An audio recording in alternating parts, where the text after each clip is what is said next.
This is Wendy's Friday Night Rivals.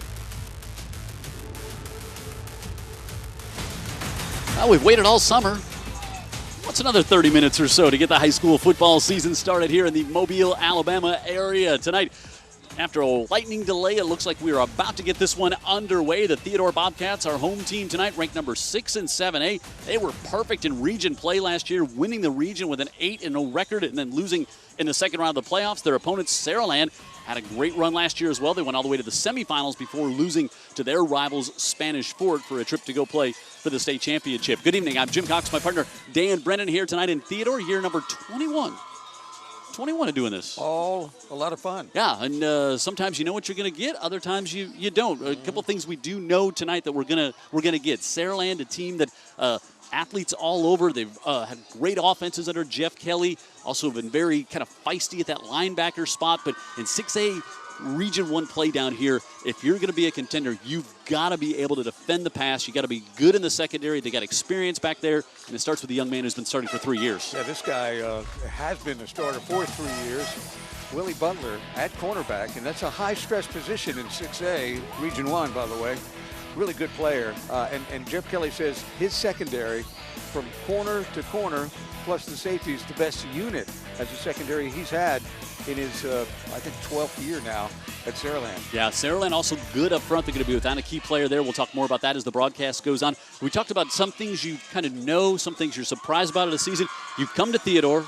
It's a rainy night. Like, you know Theodore's going to run the football. Yeah, well, they also have got a very senior offensive line, and they've got an athlete at running back. Check out number 2, Kirsten Rogers, senior, 6 foot. They got him listed at 230. I think he has slimmed down, actually, during the offseason, probably down closer to 215. He looks great. He looks a lot more nimble. He was injured in this game a year ago, Yep. So he's got a lot on the line to try and see if he can. I just think he's going to be a big part of the Theodore offense tonight because of the weather and because of how good he is. I totally agree. And it's a big test for each one of these teams. They both like this, going up against a quality opponent in week 1 to start things off. Kickoff comes up next. It's Wendy's Friday Night Rivals tonight. Saraland and Theodore to open up the 2021 campaign right here on UTV 44 and Stadium.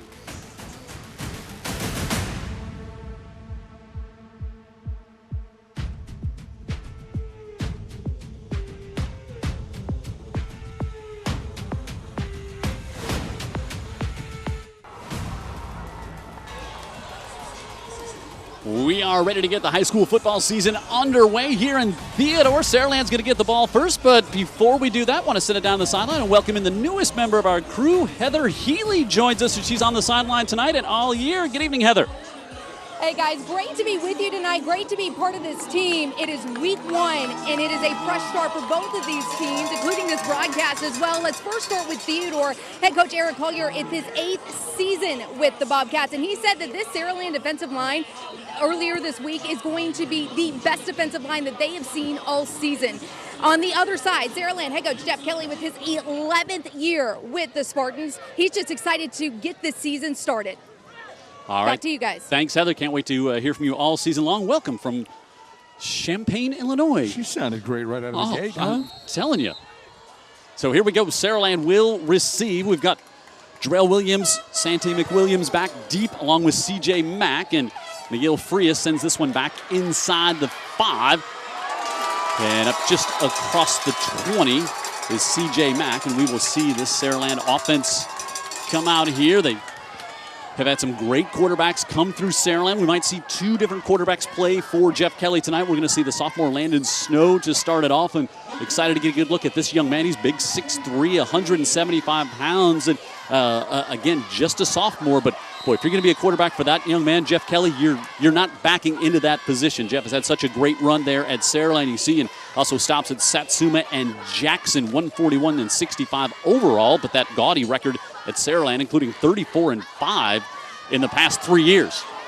Rolling out is Snow, and he's going to get forced out before the 25 as pocket broke down quickly, and Saraland without one of their starters on that offensive line. We'll talk about that as Ian Krause is usually a starter on the right side, but Tyler Crenshaw will replace him. Wilson, Weatherby, and then you got Broughton Chastain there on the outside. Williams, he is going to West Virginia. Keep your eye on him. Snow's going to be in there quarterback. Santa McWilliams, the rookie, the freshman running back, Jeff Kelly really likes him. And this one thrown and nearly picked off, and it is inside the 25. Kind of telegraphed that, and stepping inside to come up with the pick was James, the junior, as the sophomore quarterback kind of targeted that one and kind of maybe tipped his hand a bit, and James was sitting on the route, steps in and forces the turnover inside the 25, just 44 seconds into this one. Yeah, tough start for Snow. The first snap was bad. The second, there you go. He just telegraphs that one. After the bad snap, probably had him a little flustered on the first play of the game and gives it up. Yeah, and you want to go to your security blanket. Jarrell Williams there, and the pass was in front of him and just telegraphed. And so the great play by James and a turnover. And so early on, Demetrius Pogue with Kirsten Rogers behind him, and Rogers takes it on the right side. He'll fall down to about the 18-yard line. Rogers 11 touchdowns last year. Again, Dan said he's a specimen, 6 foot, about 215 pounds. And there you see Eric Collier, his 8th year here at Theodore, 55% on the winning side of things. Also was a coach just down the road at Alma Bryant. But, boy, he is 26-8 in the last 3 years. The program was a little down when he took over here, but the last 3 years he has done such a great job. And Rogers on the left side, down to about the 16-yard line before Keaton Law, the senior on the defensive line, pulled him down for Saraland. Yeah, and back to Coach Collier. And Dan said they love to run the football, and you're going to see a lot of that tonight. Wells, Jackson, Stevenson, Kramer, and Johnson up front. All seniors. Yep, Johnson and Wells both returning starters. On the outside, you've got Quinney, who they'll look to get the ball in his hand as well. Sullivan, the junior, on the other side. Jenkins, we'll see him carried a little bit, but Rogers is going to be the bell cow for this Theodore team here on 3rd and a long 3. Pitch this time, it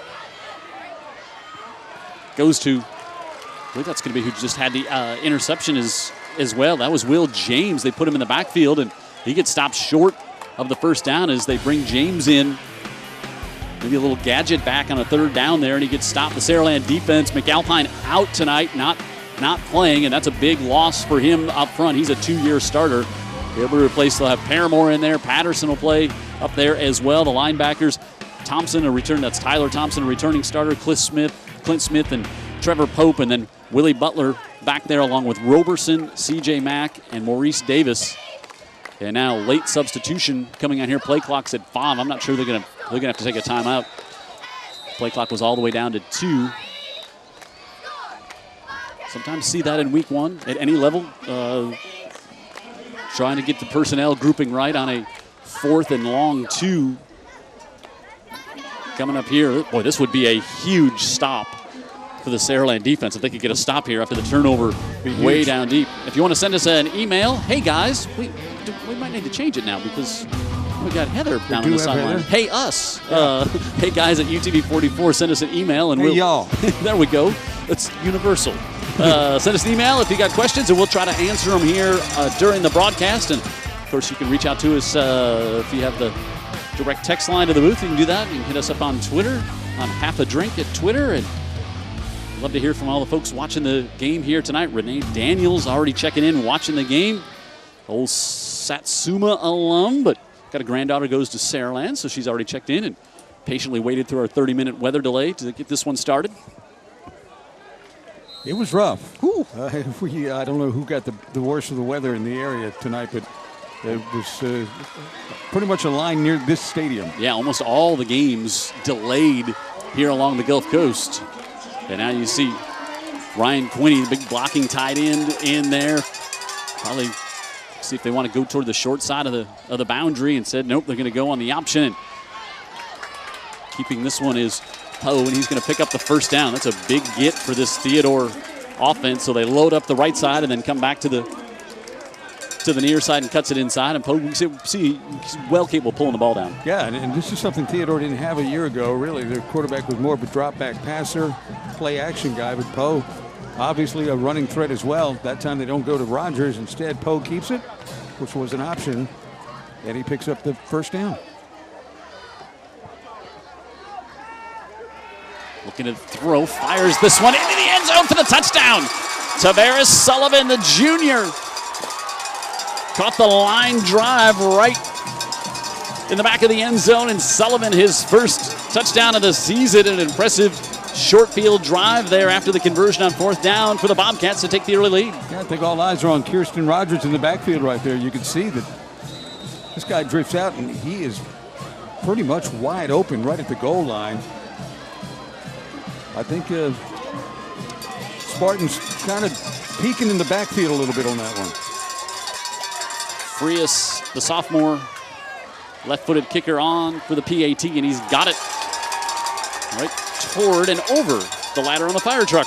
And it's 7-0. Theodore takes advantage of the Saraland turnover. And the Bobcats on a poke to Sullivan touchdown have the early lead.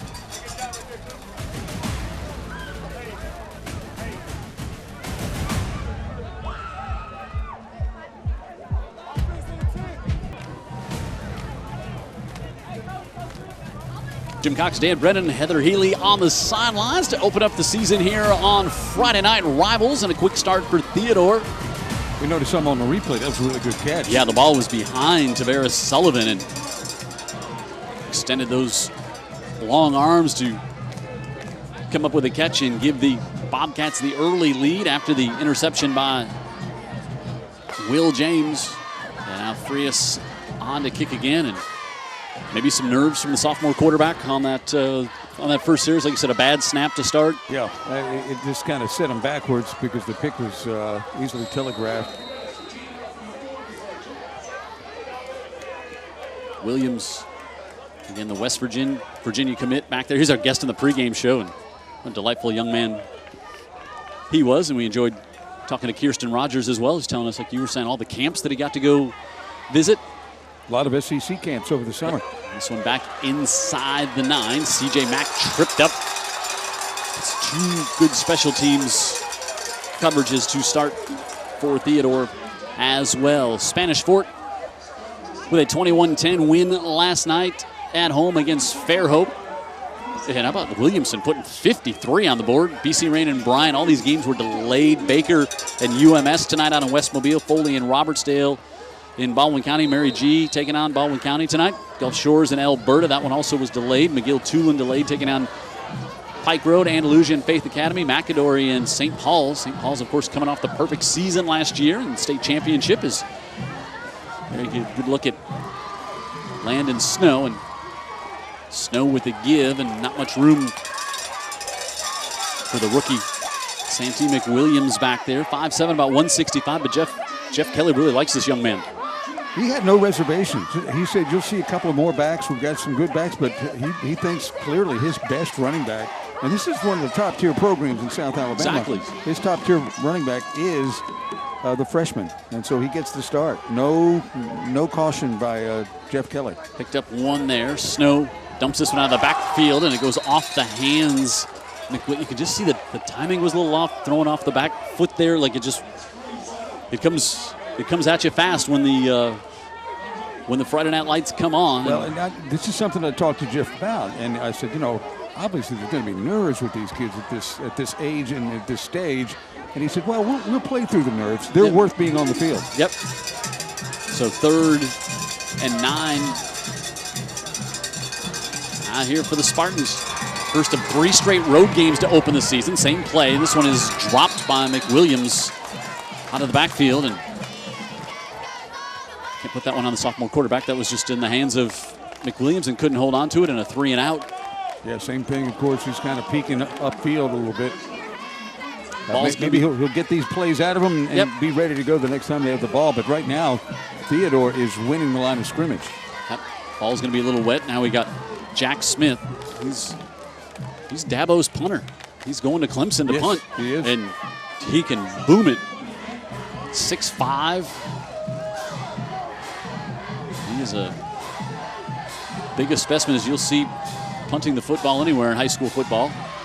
It's a good kickoff here, and this will be back, and it's nearly trouble. It's Sullivan who caught the touchdown, had trouble with that one, but all the way back to the 34-yard line. And see what happened last year. So Theodore lost this game to open the season last year, and then they promptly ran off 10 straight wins. Yeah, I mean, they just went right through Region 1 7A. Yep.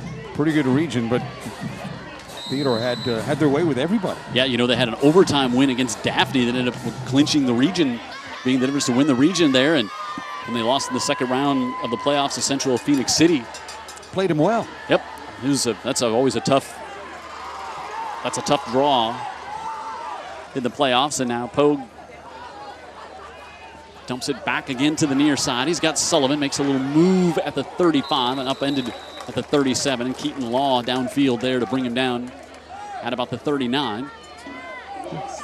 5 yards as good as a handoff to Rogers.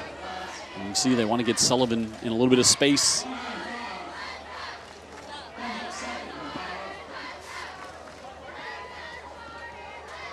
There's Coach Kelly again on the far side. He's talks about they're young, but you know, they will grow as the season goes on. He said he program got a flag here before the snap, a program with a rich tradition. Here, a relatively new school, just 11 years is. Oh, it's a rich tradition he's built. Yep. It's his tradition. Yep. He had former stops at Satsuma, also Jackson. Yep. So he had a pretty good run. No question. For the Aggies. Of course, grew up in Citronelle. Just, it's up the road from Saraland. Saraland, if you're watching on the Stadium Network, Saraland just a little north of Mobile.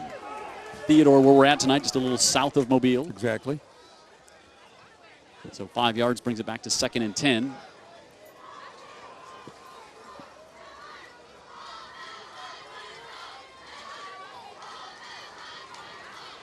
Rogers back out to about the 39 again. There's Keaton Law with another tackle. Had a little help from Clint Smith, the junior linebacker, to bring him down. And 3rd and 5 coming up here for the Bobcats. Next week, they got a 7A matchup. They'll go out to West Mobile and take on Baker. Baker and UMS playing in a non-region matchup to open the season tonight as well. Rogers suffered a concussion this game a year ago. Yep. Ended up with 11 touchdowns on the year. They'll go right back to him, and he cuts it at the 40. Slips one tackle, still on his feet. He's going to have the first down into Saraland territory. Not going to stop him. Going to mark him out right at the 48, but that'll be enough for the first down. Well,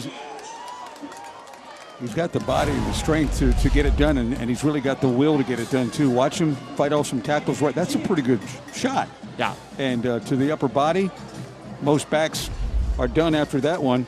Yeah. He wasn't done until he got about 5 more yards. It's a USA Mitchell Cancer Center Institute first down. Oh. And that one, trouble, and good job by Will Davis. Boy, he's been all around the football tonight. He's got an interception and second touch there and recovers that, which could have been a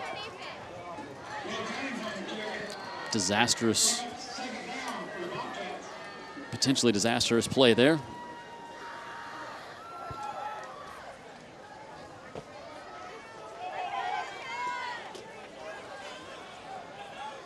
Second and 11 after the loss this time. They'll roll Pogue out, flips it off, and that one short arm to Sullivan, and they'll bring up 3rd and long. I think they're going to get our heat timeout. We will indeed get a heat timeout, a break here with 5.5 to go in the opening quarter. Theodore, 7A on top of 6A Saraland, 7-0 to start things here on Friday Night Rivals, UTV 44.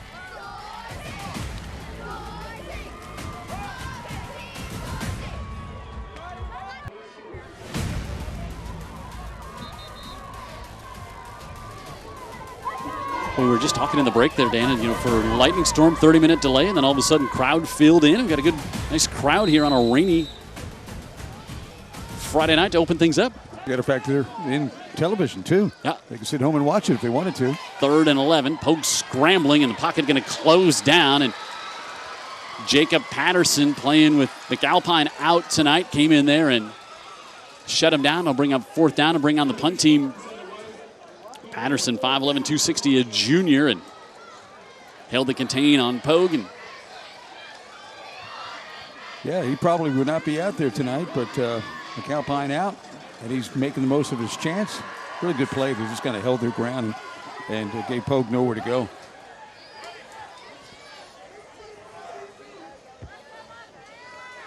We got Jarrell Williams back deep. Pogue.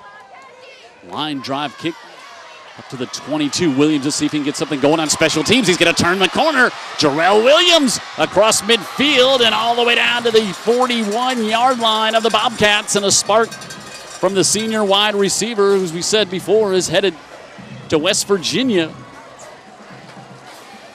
And now we'll see Saraland with good field position too. There's a lot of athletes on the field. That's what makes this punt return even that much more impressive. He really got it to the edge with that speed. Hey, good job there too by Willie Butler. She talked about looked like he potentially was going to go in. It would have been a block in the back and pulled up and right. Would have just brought that one back, but instead Williams gives him the good field position up to the 41. You don't have to throw a lot of blocks for Williams. No.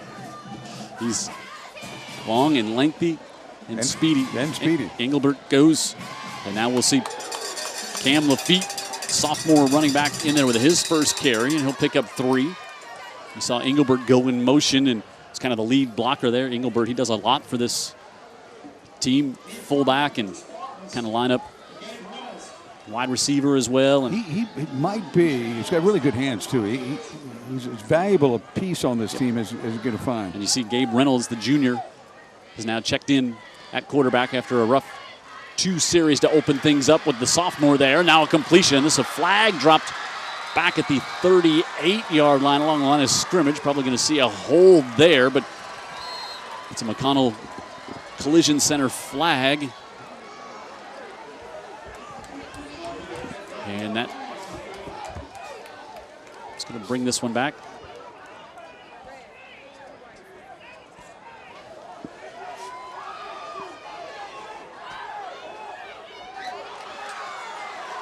Oh, an eligible man downfield. Downfield, yeah. Tim Porter, our referee, didn't expect to have that be the call, but speaking of calls, don't make the wrong call after an accident. Call McConnell Collision Center. They are home of the invisible repair. That lineman who got downfield was not invisible. That was the problem. That was the... There's the rub. That's it. That was it. You see Roy Seed in the picture, and now they might be going to pick this flag up. I think they're going to wave it off. I think the officials getting together. There's no penalty for ineligible downfield. It'll be a first down. Good job by Tim Porter and his crew, huddling everyone up and saying, hey, this is what we saw.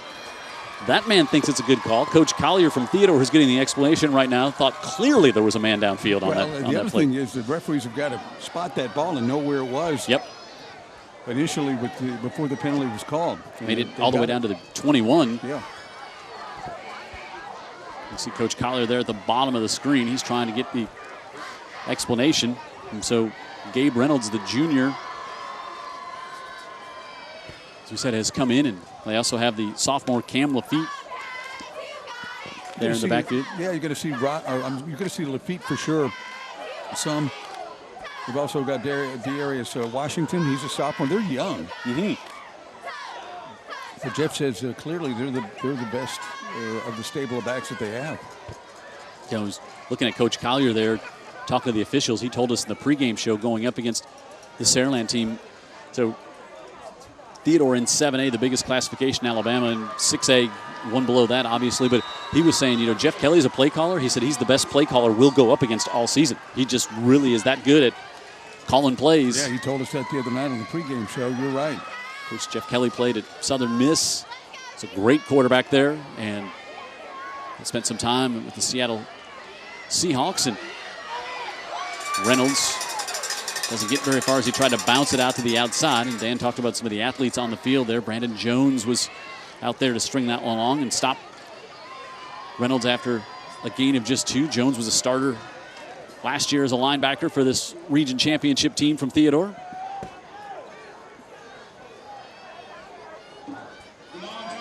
A lot of spirit down here at Theodore, even on a very rainy night. They love their Bobcat football. Stepping up. Rogers throws that one. It goes off the hands of Williams and then over the head of Jones. I'll bring up third down here for Saraland. You can kind of feel just a little bit rushed, a little bit, just kind of feel the extra momentum that you have. And both quarterbacks are really leaning on Williams, right? I mean, he's kind of the sure thing. And on that one, Reynolds looked right, but he had every intention of coming back to the left to Williams. 3rd and 8. Play clock approaching 5. Reynolds gets everyone set, gets it off, looking, a little pump fake now, wants to go to the corner, wants a one-on-one, and goes up, and Williams, good defense in the corner. That one swatted away is Will James, who had the interception. He knew he was going to have a tough matchup going up against Williams tonight, and good coverage back there, and Williams couldn't pull it down, and James got his head around and broke that one up. Yeah, that's why the cornerback is so critical in high school football, because all these teams seem to have, the top teams have got a guy like this on the outside, Jarrell Williams. This is going to be a 26-yard field goal attempt for Hunter Kirkland. Sorry, a 36-yard field goal attempt. High snap, pulled down by Smith, and the field goal is no good. So we will keep it here. And boy, how about Will James had the interception? And that was, watching that replay, that was a great play. As we said, got turned around, had his eye on the ball, and was able to knock it away before Jarrell Williams could reach kind of over him to pull it down. Yeah, it's the emotional makeup of quarterbacks as well. They've got to be highly competitive. And you got to be able to forget. You got to be able to forget just like that. Have to. He's played a big role in this game already, but you can see that James really is a threat, and they're going to kind of keep trying to feed him until he makes a big play. Same on the side for Theodore, I would think, with running back Kirsten Rogers, who has shown a few flashes here. Picks up a couple there before he was tripped up again. Keaton Law was able to wrap him up and gets 2. Yeah, Eric Collier saying that he was going to have to earn his yards tonight against his front for Saraland, because they are that good. He said might be the best front 4 we see this year. He really likes the defensive line for Saraland. Another low snap, but it goes right to Rogers, and Rogers able to pick it up and spin. You can see Spartans trying to rip that ball away, but good awareness by Rogers to field the grounder and step up through the hole. And 3rd down coming up.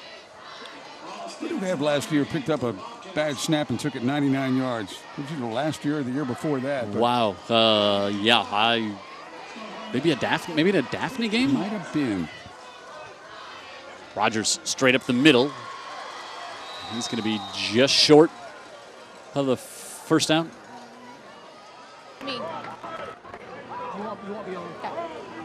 All right, we've had a lot of rain. We've seen the football being a bit slippery here tonight. We're going to get a check on what the field's like as they go for it on 4th and short in their own end. And let's see this spot. It's going to be very close. It's at their own 29, and it looks like they do get the conversion. Boy, not by much, but they did get it. So we had a lot of rain before the game, and occasionally it'll come down here now. The field's in great shape, but how's it holding up after all this rain so far, Heather? Yeah, you can definitely tell right here on the sidelines that there is a lot of grass that's coming up. When it comes with wet weather, there's a lot of slippery balls that you've seen as well. So definitely a challenge for both these teams. Flip to the near side, and Sullivan has another catch, and he's up to the 46. Pick up of 15. Got to start giving some props to Sullivan too, right? Yeah. USA Health Center first down. Yeah, Sullivan, they've gone his way, made the great catch in the end zone, and then holds on to that one for a first down, and now looking to come back to the near side. Of that one was intended for Cam Johnson, but thrown behind him and out of bounds. We talked about the great turf. The field is in great shape. We were noticing that walking around. It's holding up pretty well, but so much rain, and not just today, but it's just been such a wet summer here on the Gulf Coast. We've got a little break in August. August has not been what July was, but you're right. It's been a challenge for these athletic departments to keep these fields in great shape heading into August. 2nd and 10. Here's we got to look at our BLP Paints student section down to our right. Give to the right side goes nowhere as James with his second carry got maybe one, and 3rd and 9 coming up as we're inside a minute to go.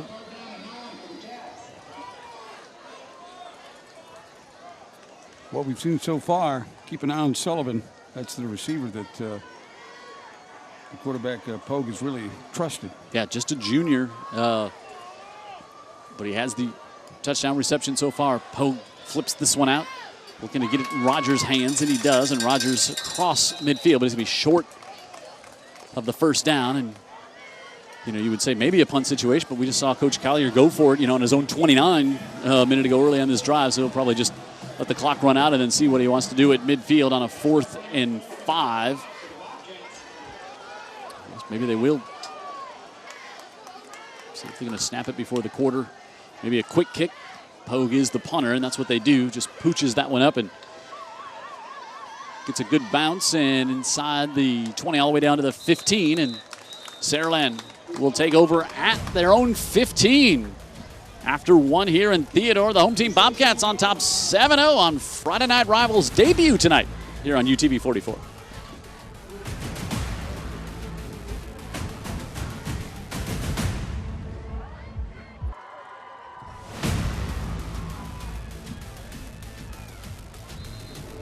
One quarter in the books to start the season here. Theodore on top of Saraland 7-0. Jim Cox, Dan Brennan, Heather Healy on the sidelines, and Saraland takes over at their own 15.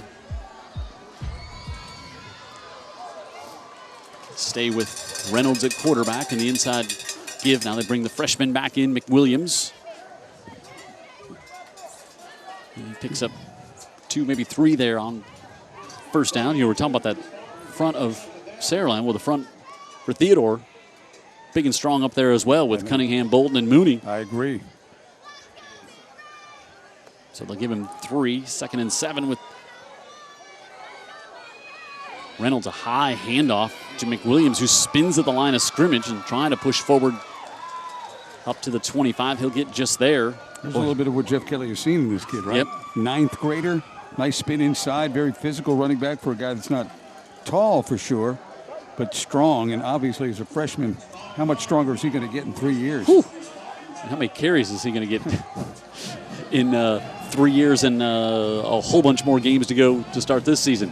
Little rollout, dumps it out of the backfield. He's able to get Engelbert. Engelbert, we talked about him. He has the first down as he's bumped out of bounds, and boy, he's a nice weapon to have to do a lot of the things that go unnoticed, and then once in a while you get that. Yeah, and he's also a quarterback's blanket again right there. The rollout by the second-string quarterback, although the two are sharing time pretty much. But Engelbert, nice kind of good-sized weapon, good speed, and he's also suffering a little bit of a hammy. They weren't sure how effective he was going to be tonight.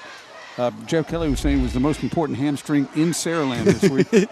USA Mitchell Center Cancer Institute first down.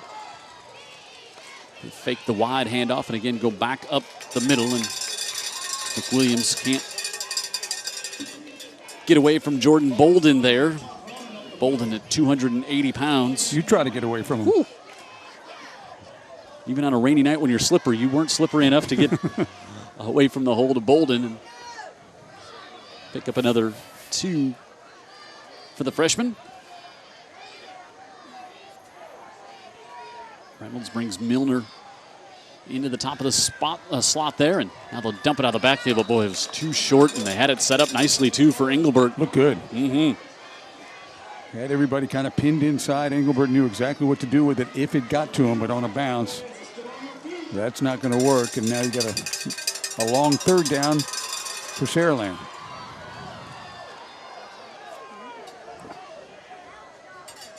Reynolds looks over at Saraland bench as he ducks under Bryson Broughton Chestang, his sophomore center. Engelbert in motion. Reynolds looks downfield, now floats this one high to Engelbert, and Engelbert, Jordan Casher saw that one there, and the ball kind of floated and hung up in the air a bit for Engelbert, and Casher was able to put number 5 in his sights there and came up with the stop. Casher's actually on Jarrell Williams, and then he comes off of him to make the play here, and he made for the play too, right? And boy, you know, there's going to be somebody cutting up that clip and saying, this is how you tackle. Led with the shoulder, didn't lead with the head, and put his shoulder right into Engelbert and stopped him for actually a loss of 2. And in the Mobile area, we've had some young men named Casher who've contributed to football programs through the years. Jack Smith, who's just joining us, said he's committed to Clemson to be Dabo's punter, and the play clock goes down to 0. And I don't know if Saraland and Coach Kelly get a timeout on the far side. No, looks like they will back him up 5 yards. Our first penalty of the game, and it comes unusual. Almost 3 minutes into the second quarter on a first game of the season. Good ball, delay a game. The offensive team. But you don't expect a penalty on a play like that where you're just punting it away. There's not any big confusion or any question marks exactly apparently what we're there trying was, to do here. But apparently there was. Maybe there was, yeah. James and Sullivan back. Another good high kick, and Quinney, actually this was Raheem Quinney who was there. He hasn't touched it on offense yet, but he gets up to the 36-yard line, and Bobcat offense will come back out of there. I want to thank our friends at Wendy's tonight. You can see kind of the rainy night we're dealing with here in Theodore. Thanks to Wendy's, our presenting sponsor, and Andy Citron Injury Attorneys. Thanks for Andy for being a part of high school football again here. He sponsors our Scholastic athletes for a long time here on Friday Night Rivals. So thanks to Andy and his crew over there in Daphne.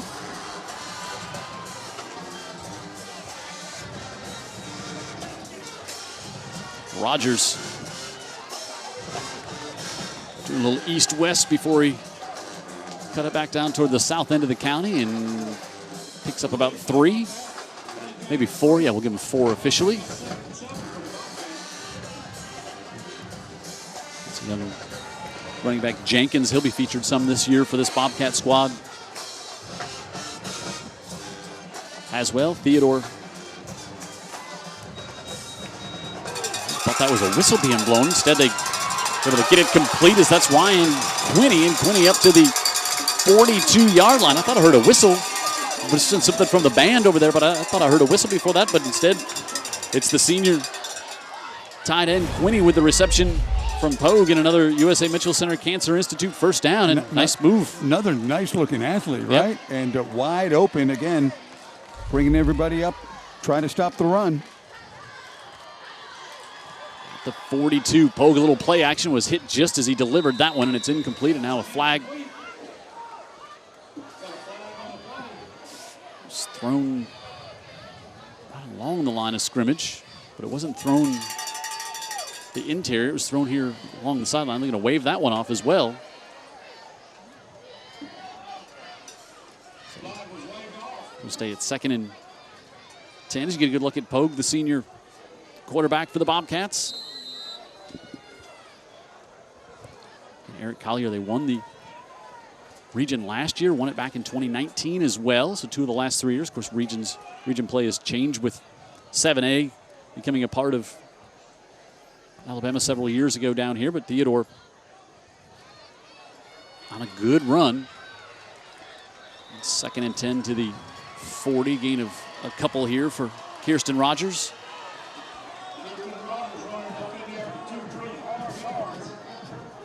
That young man is going to get a lot of carries in the 2021 campaign for these Bobcats. Yeah, I just saw a workout on YouTube where he was broad jumping and he was kind of high jumping, and they were just trying to get measurables. That's why I saw him hop on the scale at 215. He looks good. He looks good here as he's got a first down all the way to the 25-yard line. Picks up 15. I've got not breaking news. If you block a little bit for Kirsten Rogers, he's going to produce. He's a senior. He knows what he's doing. He knows how to read the holes and read the blocks. And, of course, he's pretty explosive and big and fast. Saraland's defense with a chance to get off the field there, and instead they give up officially a 14-yard pickup to the 26 for Rogers. And Right back on the right side. There's another nice hole, and he's inside the 10, the 5, down to the 4. A 21-yard pickup.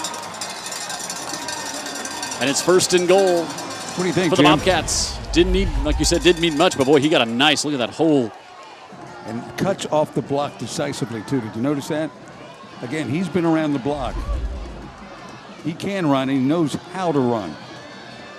He's getting a good lather on him right now, and first and goal, and now Pogue will keep it. Pogue slips it back to the inside, and he'll get down to about the 2. And boy, you hate to see an offensive lineman go down like that at the end of the play. That was David Wells. Just at the end of the play when a lineman falls kind of awkwardly, but it's good to see that young man pop right back up. By the way, Rogers was asked to block on that particular play. He did a good job, too, trying to lead his quarterback to the goal line. And again, all senior offensive line at Theodore. And if you know the history of Collier in this offense, they like to run the ball. Yeah, legal procedure against Bobcats. Didn't even see that flag come on the field, Dan Brennan. I never saw it. But, well, no, but that.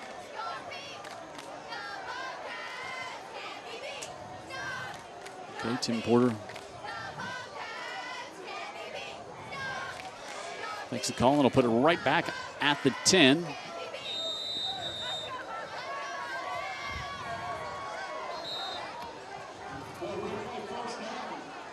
Boy, there's some confusion out here on the field right now.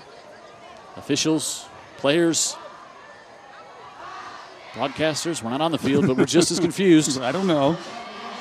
As you look at Rogers. Looks like they're going to have Rogers and the Wildcat maybe on this formation.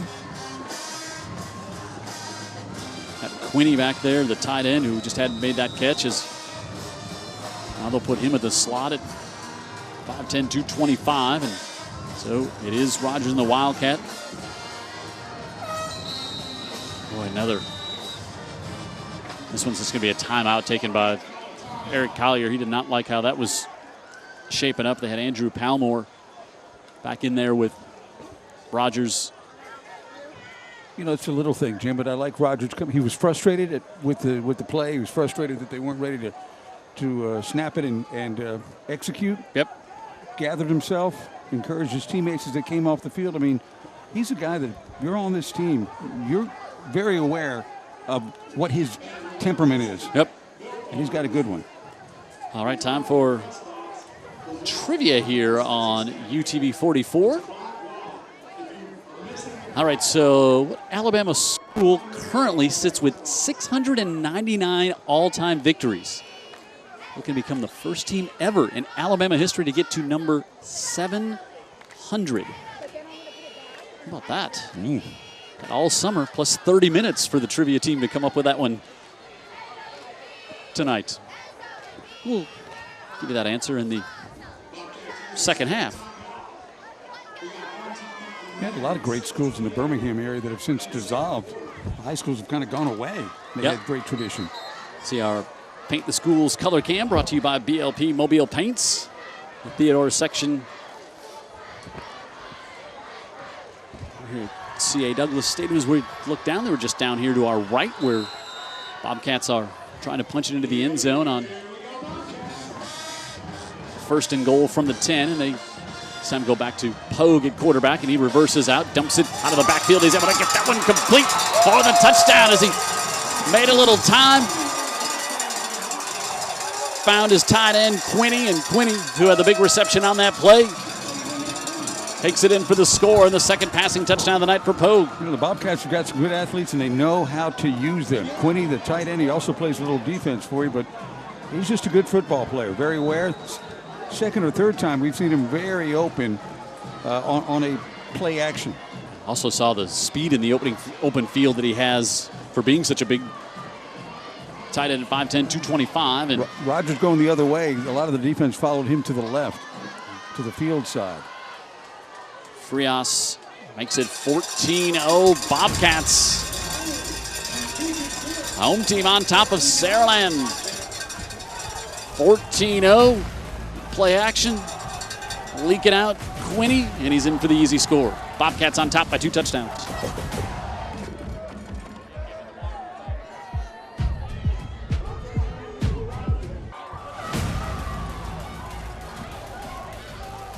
the Bobcat fans, lots to be excited for here tonight. An early score, and now one halfway through quarter number 2. Jim Cox, Dan Brennan, Heather Healy on the sidelines. Our entire Friday Night Rivals crew setting up in the rain today. Then they had to dodge lightning bolts as well to get this one on the airwaves to open the season. Yeah, and that was some of the Saraland crowd here. Really good turnout tonight considering really lousy weather from about, well, like pretty much all day long. Frias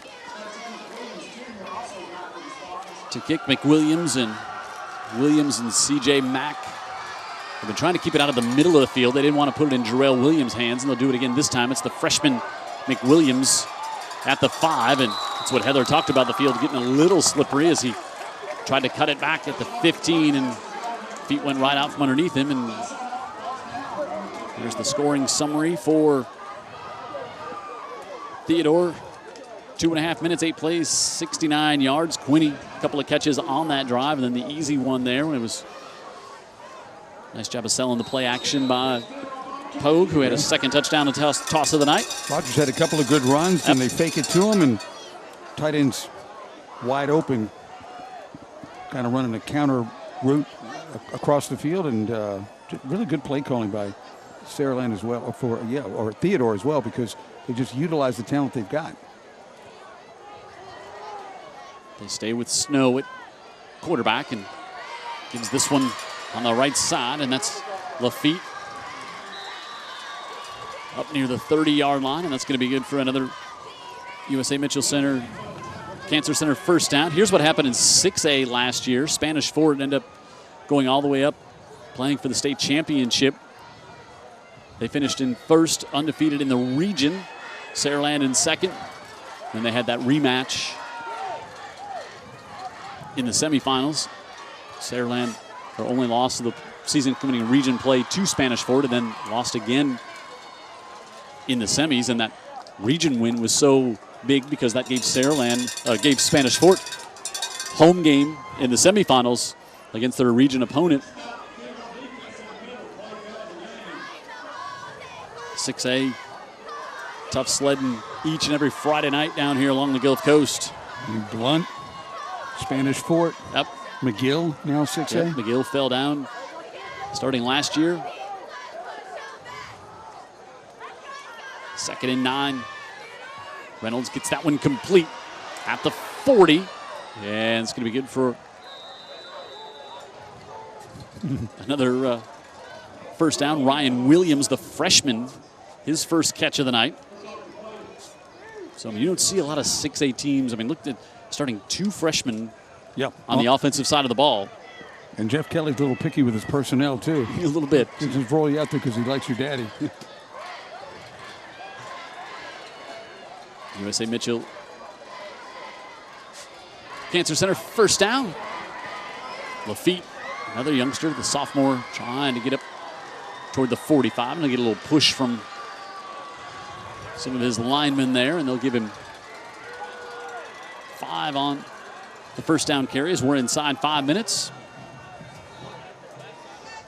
I mentioned the Saraland first of 3 straight road games to open the season tonight here at Theodore. Then go to Hewitt Trussville next week. And then McGill-Tulane to open up region play before they play 3 straight. Then at home at that beautiful stadium they have just north of Mobile up I-65. Yeah, that is quite a challenging opening of the season for sure. 2nd and 5. Reynolds wants to go down long on the far side, and that one was behind Williams. And Williams wanting a flag, wanted a face mask at the end of that play. As Eager had rotated over to get on coverage there, and James was there as well. And Jeff Kelly thought that was a face mask that was missed right Let's see in if we front of see his something sideline. here. It's at the end of the play. Yeah, that was James, who's been on him all night. He did get a Kind of an incidental hand, but it did get the face mask. Yep. 3rd and 5 now for the Spartans.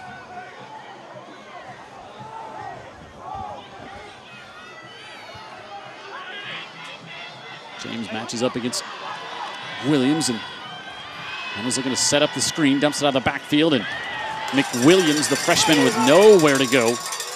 He's going to lose 3 on that play. Theodore's defense did a great job staying home on the play. Yeah, put some athletes on defense and coach them up and see what you get. You get a busted up screen play right there. They smelled screen from the very beginning with a first-year quarterback, and that's exactly what they got.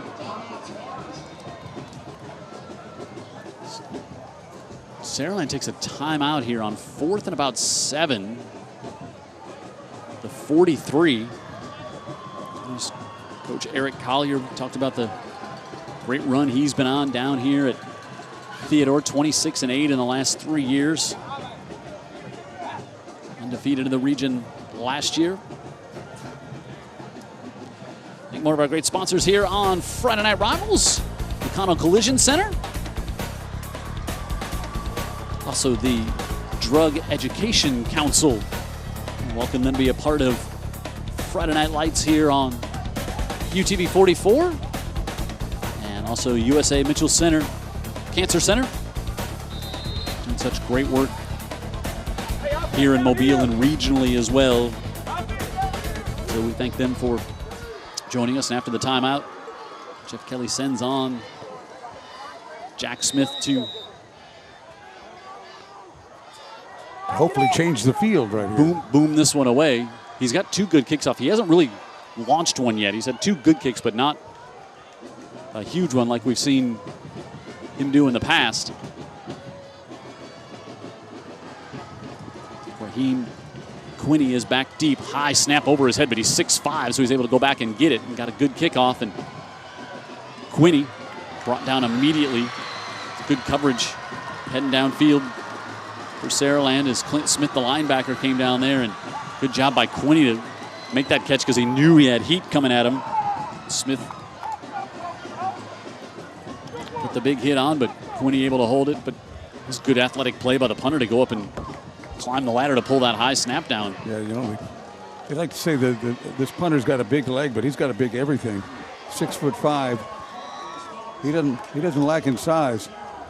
If you're Saraland, you got to get a stop here. Theodore's going to get the ball back to start the second half. And if you're Theodore, you're thinking, boy, we can punch this one in here before the half. They trust the quarterback. You know, they really put the ball in his hands. That running off the, play action off the run. There you go again. But get Quinney again, the big tight end, and he's got a first down. They just really like their matchup with Quinney against the younger linebackers at Saraland, or at least there's a lack of experience at linebacker for Saraland. And Quinney's not afraid, and the quarterback's sticking it in there. Picked up 19 on that one. You know, how do you want to start a drive? Just like that. And then each time you do that, then you turn around afterwards and just hand it off to number 2. Right. Because you start to have to respect that passing game more and more. Then you give it to the great senior out of the backfield, and now he breaks this one off the left side and across midfield, and there's a flag back all the way to the hash on the far side of the field, and that one, I guess this may be a hold, as that's where Rogers was headed and where the hole opened up.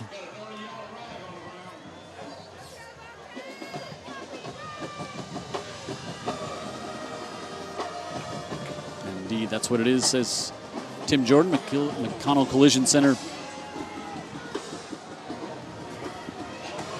Penalty flag. And McConnell Collision Center is now offering convenient virtual estimates, or estimates as some in the industry pronounce it. In the play, holding on the offensive team. It's a 10-yard penalty for the spot of the foul. For a replay, first down. You could just snap a few photos and send it to them and get an estimate on the repair work for your vehicle. The hold backs up Poe and the Bobcats, and Poe fires that one up, goes through the hands. Boy, you know, you see so many young quarterbacks that get flushed like that, immediately just want to take off. Poe keeping his eyes downfield, trying to make something happen as he was trying to get that one to Braden Jenkins. A little confusion on the route because you had 2 receivers in the identical area there. 2nd and 20.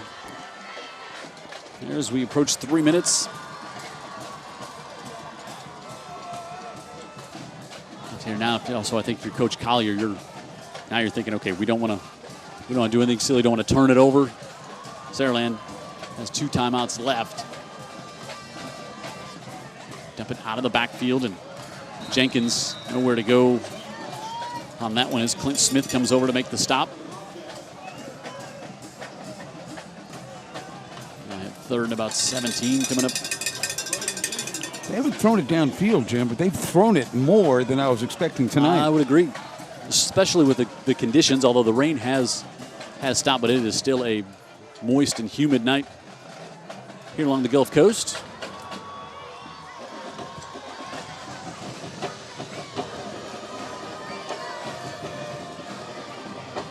Poe gets everyone in line and takes the snap, and he looks to throw it again. Rolls out, wants to come underneath, and that one incomplete to Raheem Quinney, and that also stops the clock. Does Saraland a bit of a favor there to save him a timeout with 2:17 left.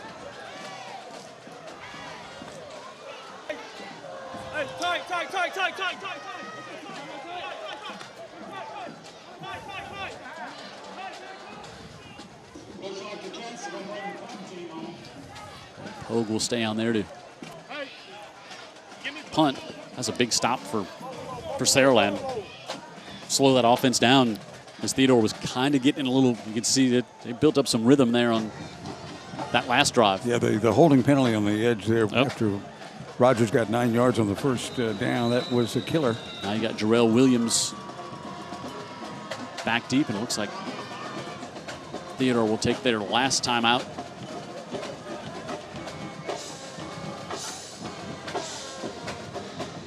Collier a little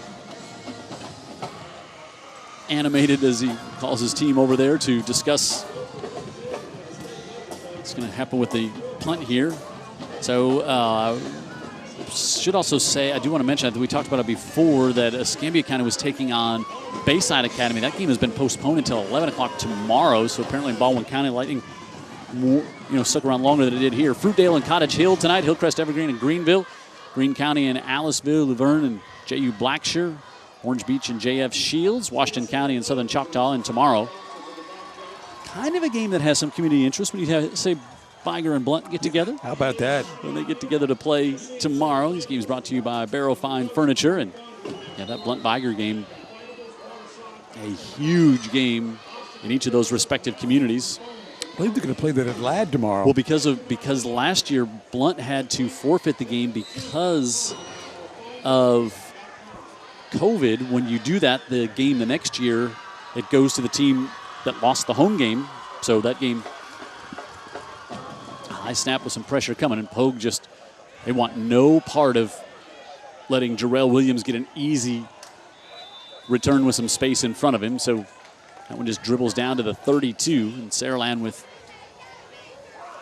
2 timeouts. Theodore is out of timeouts. And my point in that last statement too, Jim, is I think there were not going to be any games this year at Pritchard Stadium. That that Viger is elected to play their home games at Ladd Peoples. Gotcha.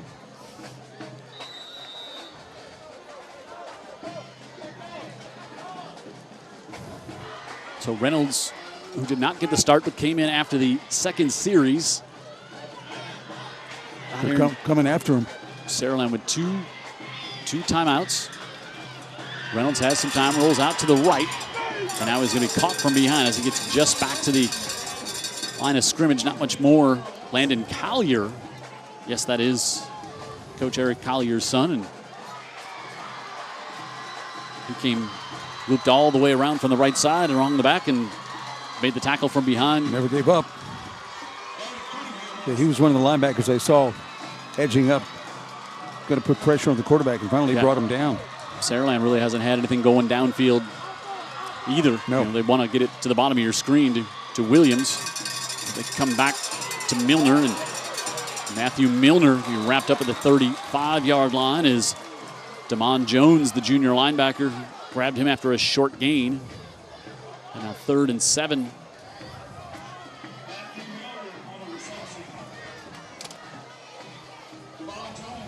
Coming up as we approach a minute to go for Saraland. Rolling out, pressure, flings it, able to get it complete. He's going to have the first down. Good smart play by Williams. Make the catch, steps out of bounds. USA Mitchell Center Cancer Institute first down.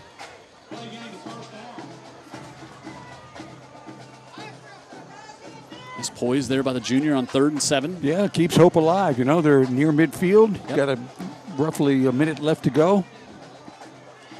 Milner and Williams to the bottom of the screen. 3-man rush. Far side complete. C.T. Engelbert. Engelbert with the catch and another first down for Saraland here. I wonder if the Bobcats bring a little pressure again. They've just rushed 3 the past few times. And yeah, and they're even in the defensive backfield, they're playing back, giving Saraland 41 some chances. Here they came, and they had a chance to get it to McWilliams out of the backfield with the pressure coming, and it went just over his head. And otherwise, the speedy freshman might have had some room to go up the far sideline. Yeah, this is a half that don't expect a lot of this from him going forward. He's going to make some big plays for this team, maybe even in this game.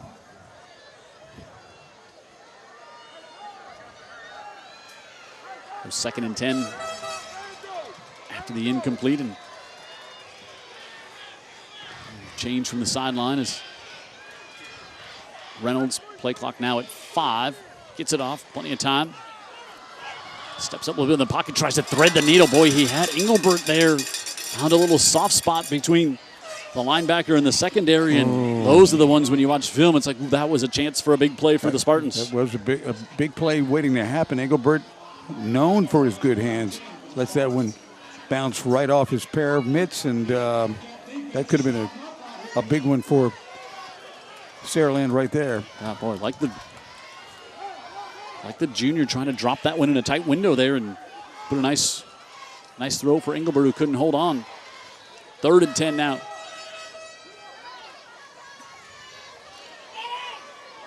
Back to the far side. Going to be complete at the 35. Going to be short of the first down. And Saraland will, guess they would take a timeout to stop it here.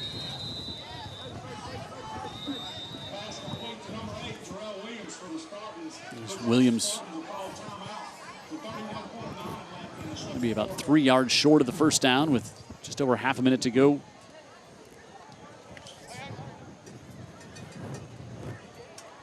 Here in the opening quarter. Tell you what, the ball has been in the air a lot more than I was expecting in this game tonight. You know, I would agree, especially like you talked about the rain, the slippery turf, and whatever that game plan was going in, they didn't divert from it. No, I know. Yeah, I don't think after the rain, Coach Collier said, you know what, we should throw it a little more. I do not think that was a conversation that Coach Collier and the rest of his staff had. Do you? I don't, but they've really, again, used their athletes, especially Quinney, against the linebackers, and it's paid big dividends. And we may have seen Theodore try to do that in the past. I don't think we've seen him do it as successfully in the past. I would agree. And the game dictates sometimes how the play goes. If you see those opportunities there and able to dial them up. And 4th and 3 here for the Spartans. They send out McWilliams, going to do a little double pass. Jarrell Williams wants to fire this one wide open. Engelbert, he's got it. Touchdown, Spartans. You knew it was a double pass from the start because he throws it behind him. And Jarrell Williams took him just a little bit to get the right handle on the ball, but touched it up. And Engelbert, who, boy, you know what? I think that's a coach who just said, man, he just dropped one. I know he probably feels awful. Let's give him another shot here. Also, put it in the hands of our great athlete, and we're going to do a double pass, and no one's going to see it coming. And Engelbert wide open. Really the first blown coverage by Theodore all night. Now Hunter Kirkland on for the PAT. And Saraland, just like that, cuts the lead in half. With 2 4th down conversions, I believe, on that drive. Yep. And Engelbert with a touchdown reception. And you mentioned a point, you knew it was a double pass, and you had to make sure that, if you're Williams, you're back behind the line of scrimmage to make the pass, and then Reynolds to make sure he throws it staying behind the line, because it's easy to. We got a big special play called. We've worked on this in practice all summer, and it's a little detail you want to make sure you get right. And they did. BLP Mobile Paint School color cam. Saraland fans. The group from Saraland, and yep, they're first time they've had a big play to cheer on here tonight. They've been cheering all night. The big play was just kind of incidental. That's right. But that well, you talk about a big play in the game, right before the half, getting back in the game, 14-7. I mean, not just a threatening play or a big play, but a touchdown play. Huge. And that defensive stop by Saraland to, with 2.5 to go to give their offense a chance. You got the ball back with about 2 minutes and 18 seconds to go and made the most of it. Hunter Kirkland to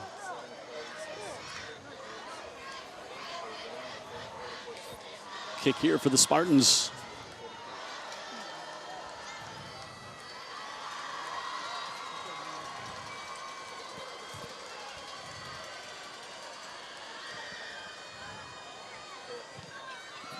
Kirkland booms this one. Will it get into the end zone? It does. It's angling toward the sideline, but instead goes into the end zone.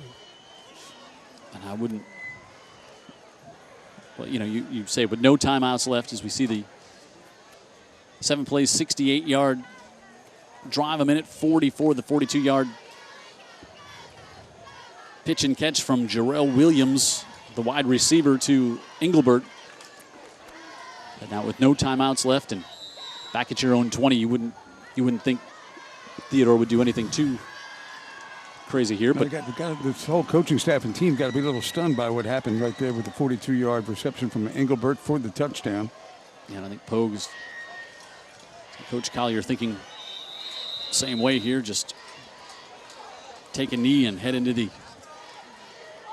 field house here at Theodore and regroup at your team with the lead. And Coach Collier is going to talk to Heather Healy down on the sidelines. And let's go down to Heather. She's on the sidelines with Coach Collier. Heather. All right, Coach, delayed start, weather conditions, not so bad on the turf. Better be ahead than behind. What do we think? Oh, amen. The kids are playing hard. I hate we give up a late play right there. And, if we can get rid of a couple offensive penalties, we're up a lot more than we are, But I like the way our kids are playing with intensity. They're playing fast and physical, which is what we ask them to do. So we just got to clean up a few things and come back out. Jeff's going to go in and get his guys ready. They'll be ready coming back out. It's just a matter of us going in and taking care of our business. Yeah, the razzle-dazzle got you at the end, didn't it? But let's talk about that defensive line. You said that Saraland's is the best that you're going to see all season. But let's talk about yours, how they've been able to contain that offense. Well, Coach Norvell does a good job with them. He rolls a lot of kids in and out of there. We're playing a little bit different stuff up front sometimes. That's giving them a little bit of a problem. And I'm glad to see that, to be honest with you. Thanks, Coach. Get him in second half. Thank you. All right. Thanks, Heather. Great job. And again, we welcome Heather to our broadcast crew, joining us here tonight and all season long on Friday Night Rivals. And we'll take a timeout. Late score by Saraland, able to cut the lead in half. Theodore on top 14-7 in our opener here on Wendy's Friday Night Rivals.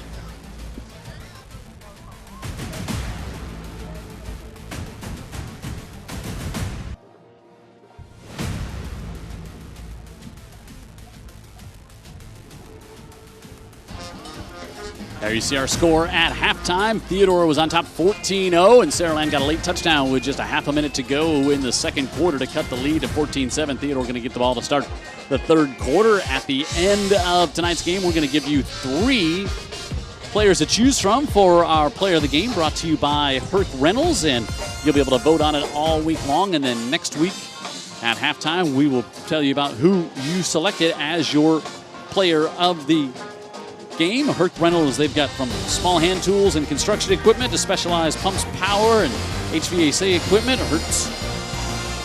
Herc offers it all, whether you're a weekend warrior or have specialized engineered rentals.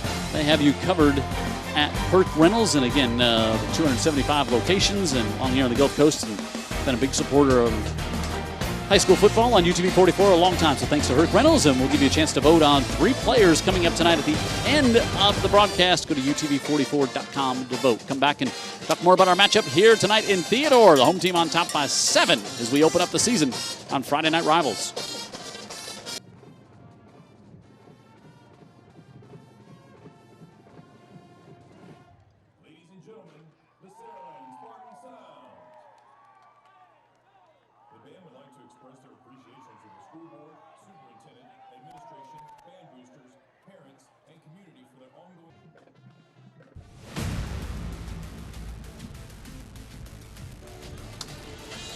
Here's our halftime score. Theodore on top 14-7. Jim Cox, Dan Brennan, Heather Healy on the sidelines. Our entire Friday Night Rivals crew getting the season started here tonight in Saraland. And one thing we always do is we like to recognize not just the great accomplishments on the field, but also our scholastic athletes from each school. And we do that here at halftime. It's brought to you by Andy Citron Injury Attorneys. We're going to talk about more that he is also doing this year. Blake Turner, a 3.96 GPA, plays football and basketball. You can see advanced honors, AP honors dual enrollment. He's going to Auburn to pursue either a law or engineering degree. So good job by Blake with the super high GPA there. And then over on the Theodore side, Tia Lofton, volleyball player, 4.71.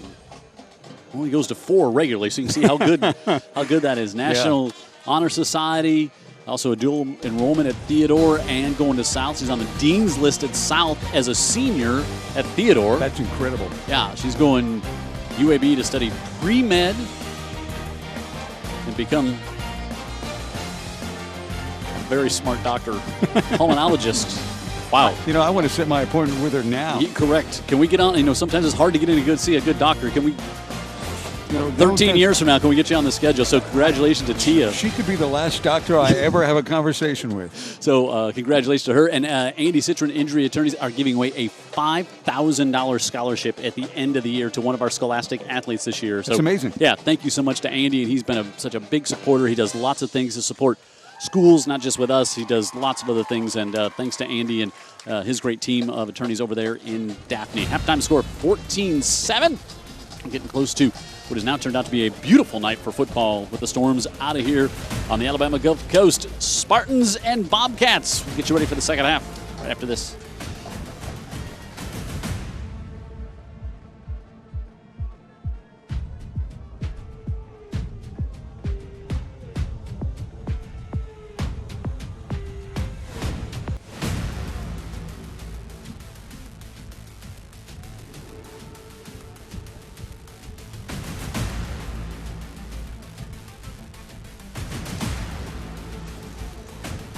Here on the campus of Theodore High School. Theodore with the 14-7 lead over Saraland. Theodore has led the whole game on top 7-0 after one, then jumped out to a 14-0 lead in the second, and then Saraland with that late touchdown to really give them some momentum to get back into this contest, which they really needed. Again, they got the stop with 2.5 to go, and then the big fourth down play on the double pass.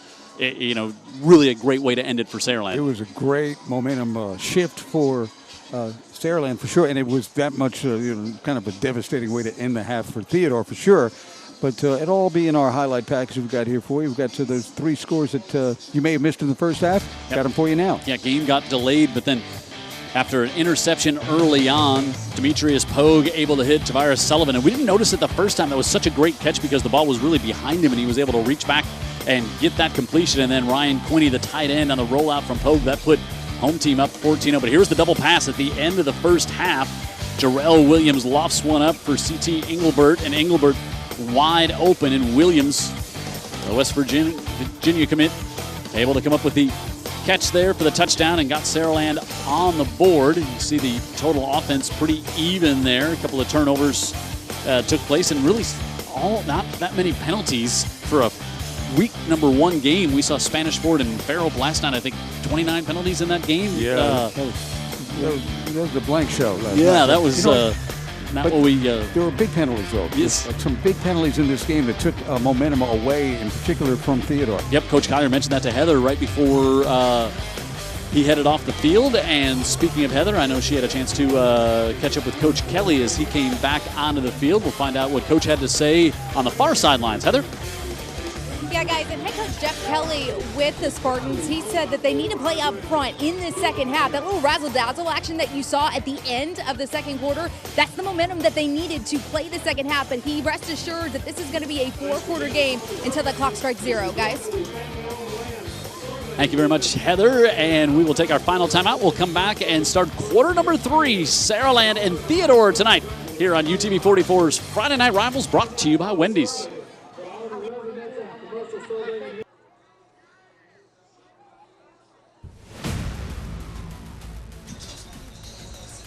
Team's doing just a little late stretch here to get ready for quarter number 3. This game was delayed by 30 minutes. We've had some games that were actually postponed tonight, others delayed. We'll talk more about that and come back and start quarter number 3 here on Friday Night Rivals.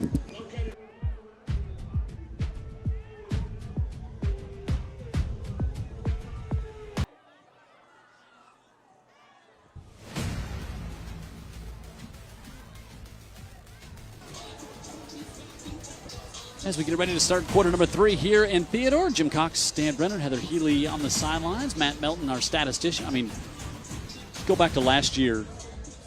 Jared makes a great trading deadline move to bring in Matt Melton here. Right in the middle of the season, you're thinking, okay, who is this guy? What can we expect? Boom. As it turns out, no scouting report available online. No. All pleasantly surprised. All parties pleasantly surprised. Comes in, wins Statistician of the Year. Coveted award. And during the year of COVID. Yes. I mean, it didn't. So glad to have him back here with us. Billy Dial watching the game tonight. He's been watching us for all 21 years. Yes, he said, my voice hasn't changed. It's funny. It took about 21 years for it to change the first time, and I'm glad it hasn't done it in the last 21 years. Same here, sport. Hey, let's give you some other scores going on at the half. Baker leading UMS by a score of 10-0. That's a bit of a surprise. Faith Academy and Andalusia 14-6. Faith Academy, of course, their season's changed around a little bit with the transfer. McGill-Tulane was up 16-14 on Pike Road, and now suddenly it's 43-23, I think is the last score I got. Pike Road really starting to pour it on there. McAdory leading St. Paul's 14-0 was the score I had. I think St. Paul's may have just scored. Just up the road, Alma Bryant leads BC Rain 15-0. Bart Sessions is returned to the Bayou. Of course, grew up there. His family, huge part of that community. And Bart has had such great success everywhere he's been. And we welcome him back. Can't wait to see him. We were both excited, I know, when we got the news that he is. Yeah, he's back. And, I was curious if he was going to be on duty down at Cathedral Square on Saturday mornings with the Sessions Farm selling their wares. Pick up some pecans from Bart this fall. But I think he's concentrating on coaching. Saturday's the one day you get off as a coach, high school football coach, so I think he could. Come on. Maybe it was part of the deal. Help the family. He knows a little bit about coaching down here, and just up the road, Coach Eric Collier and Theodore, his team on top 14-7. Kickoff comes up right after this for the second half on Friday Night Rivals.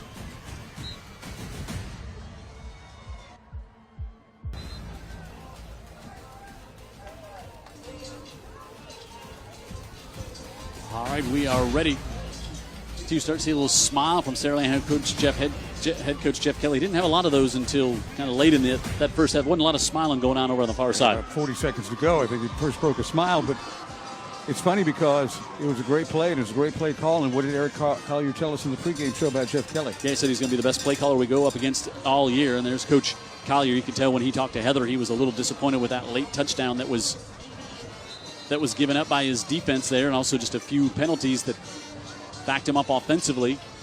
But got a little breeze kicking up here.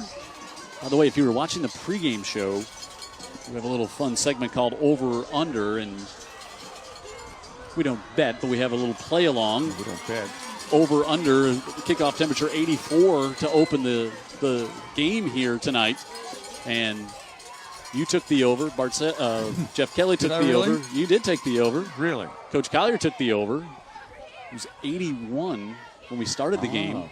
One of the four took the under. I would be patting myself on my back if I said who it was, but I've listed the other three that were on the show that took that. So it has cooled down here tonight. And Saraland. Yeah, cooling down is a welcome development after what we've been through this summer. You can hear the wind start to pick up here as Kirkland's kicked all the way to the 30, and this is, excuse me, as the wind takes us for another little blow here. That was James who had the interception on the first series of the game that set Theodore up with a short field. Good athlete. Also played a little tailback tonight. Yep. And a good return up to the 41.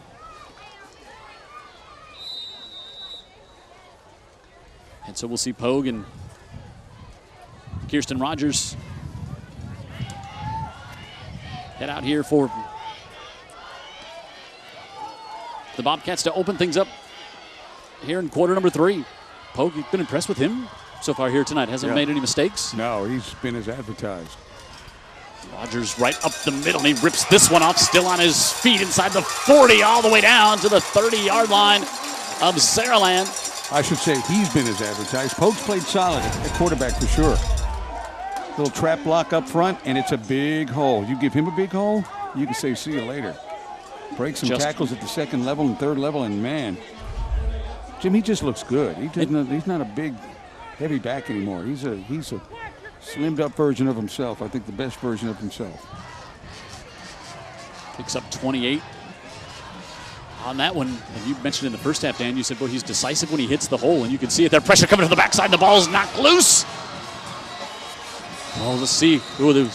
Tyler Thompson was there, and he was down. He just couldn't quite get to it, and then he had it momentarily, but then one of the big offensive linemen for Theodore.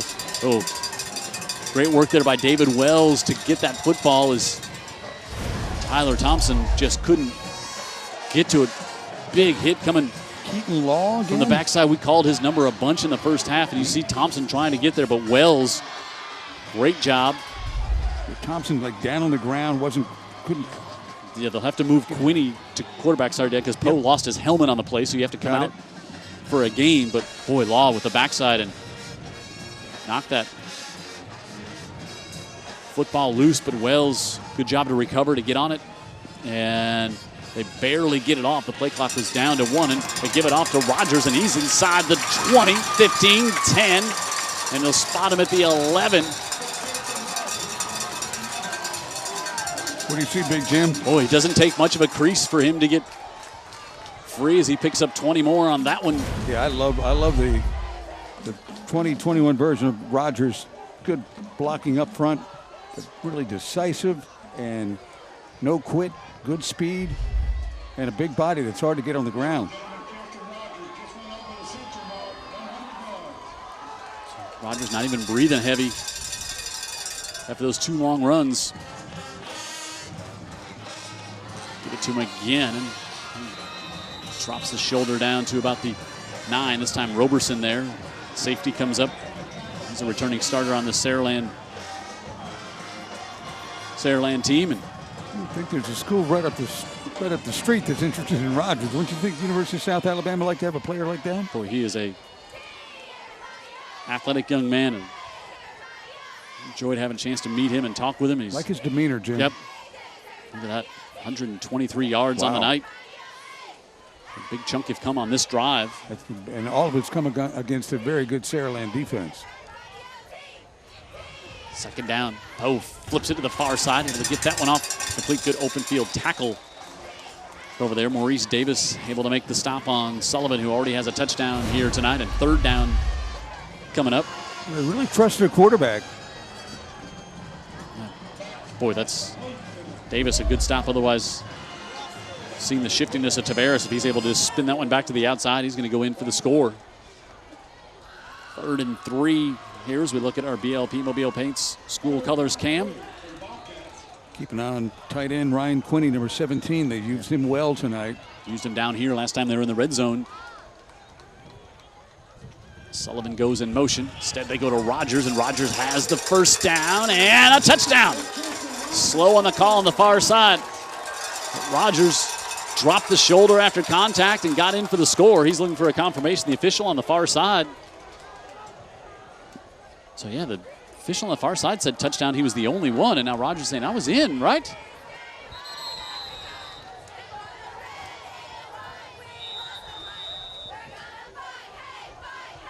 And now we'll charge a timeout to Coach Collier. What was the call? The official on the far side gave the touchdown signal. You saw the contact was like at the 2. He kept going. Let's watch. Watch here. Here's. Oof. Yeah, I mean, it's touchdown. By half a Kirsten Rogers, it was a touchdown from the waist up. So I think there was just a slow confirmation of the score. Of the obvious. Yeah, if you're Eric Collier, you hate to have to take a timeout there after a touchdown. They haven't put the points up on the board yet.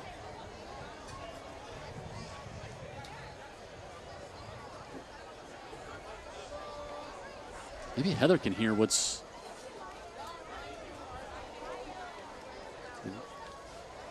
But by that body language, it does not look like it was just confirmed to him that it was a touchdown. No. The fact that they're still discussing something at all, I don't know how you don't score that a touchdown. Unless there's something on the replay I missed. It was a good camera angle. Yeah, no, so they're going to call it touchdown. So well, let's... Okay. Yeah, so Frias will come in. That was an odd sequence of events. Very odd. Took place here. Frias going to try to... Scoreboard hasn't changed yet.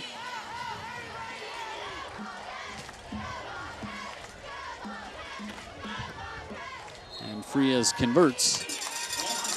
So now it's 21-7 as Rogers leads this team down the field, and here he's in for the score. His first of the season. And Theodore on top, 21-7 here early in the third.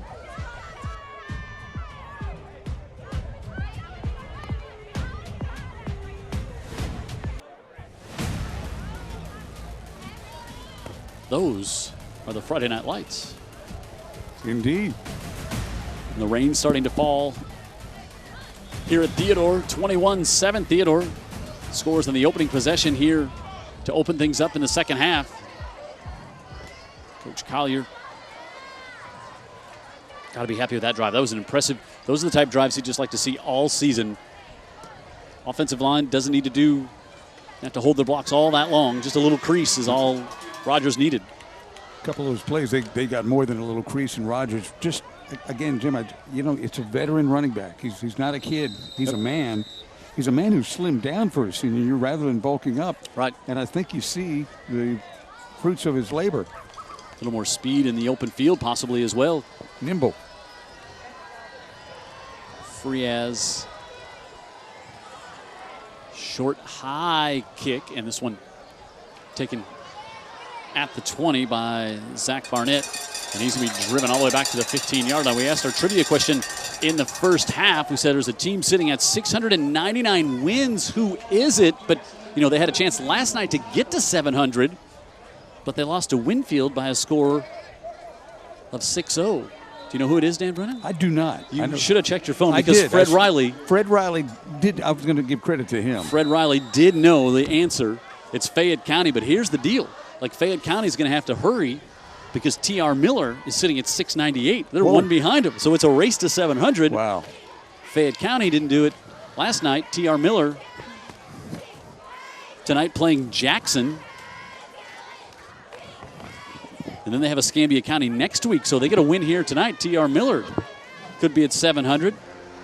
And then we'll have to go to the record books to see what time the game officially ended as to who first possibly got there if that happens next week. So, yes, Fred Riley watching the broadcast here tonight, and he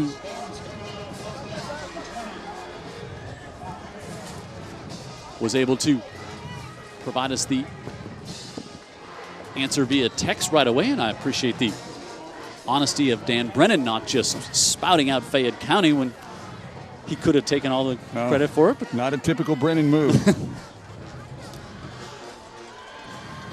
7:41, so we've seen Gabe Reynolds. He came in after the first two series, which featured a turnover and then a 3-and-out.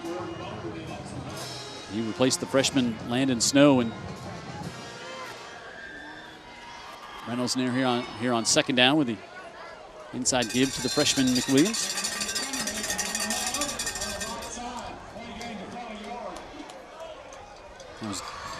That was Darius Washington missing his first action, carrying the ball here. 3rd and 4 for the Spartans. A lot of time to go, but so far Saraland winning the line of scrimmage with their tailback over 125 yards. Theodore winning the line of scrimmage there. Theodore. Yeah. Now so this is going to be complete as they able to get Xavier Crenshaw, the sophomore, his first catch of the season. Another USA Health Mitchell Cancer Center Institute first down, and it was a big third down conversion to keep this drive going. There we go to the sophomore. Got a lot of young guys on the field for Saraland offensively. Keep your eye to the bottom of the screen. You know, they want to get it in Williams' hands, and now he's got Kasher matching up with him. Press coverage.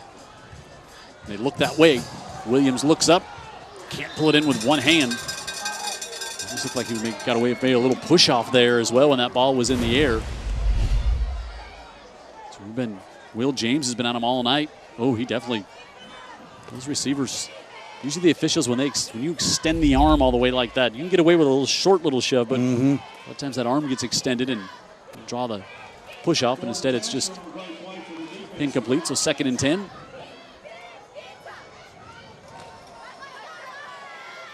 Williams up to the top of the field, and Kasher, returning starter for Theodore at corner, follows him. Empty backfield. Reynolds rolls out to the right, fires up high, and that was over the head of Williams. Bring up 3rd and 10. Not been a lot of clean pockets for Reynolds to throw out of tonight. No, and mostly he's rolled out, and as he's rolling out, he's being pursued and chased from on the backside. So he's never feeling just so comfortable back there.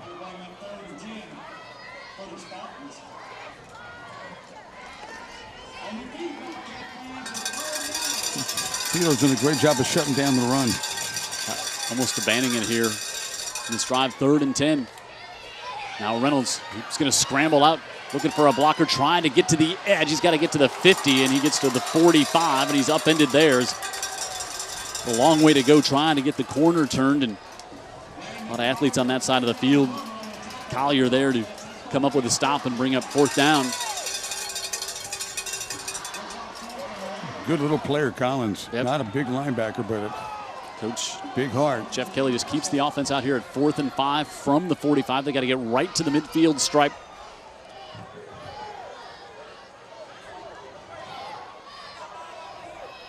Theodore doing some rotating just before the snap. Fires and incomplete, was trying to get to Williams, and Kasher was all over him, and Williams didn't have much of a chance on that one, and Theodore's defense comes up.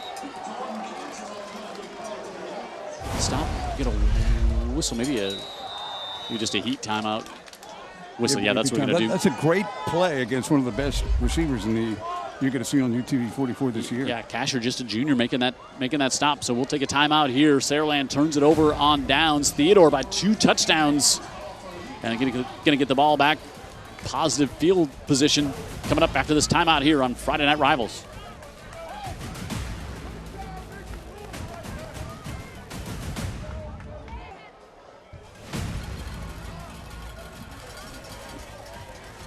So Theodore comes up with a stop on defense. 21-7 where we're at here. 5:38 to go. All right, how about up at the lip, Dan Brennan? Pike Road taking on McGill.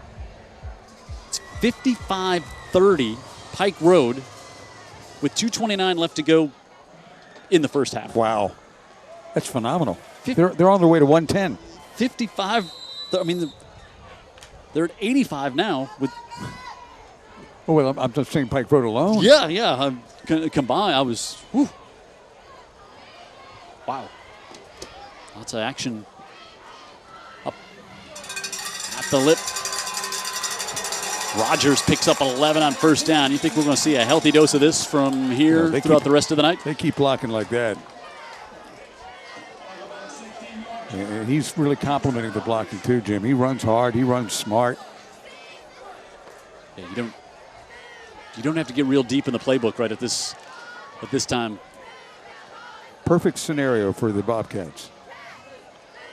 Rogers this time to the outside, trying to break a tackle, still on his feet. Finally driven back and brought down. Maurice Davis was the first one in there, and ooh. Let's hopefully he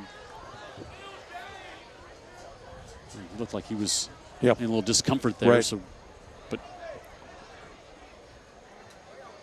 Well, I think you're going to generally be in discomfort when you're hit 9 times on the play. Part of those 9 times, you just stood straight up. He just kept fighting. He's fine. No gain. Looks like an ear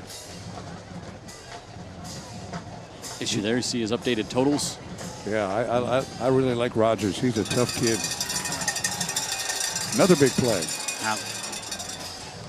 Coming out of the pulling Rogers off, they go to Greg Watson, his first catch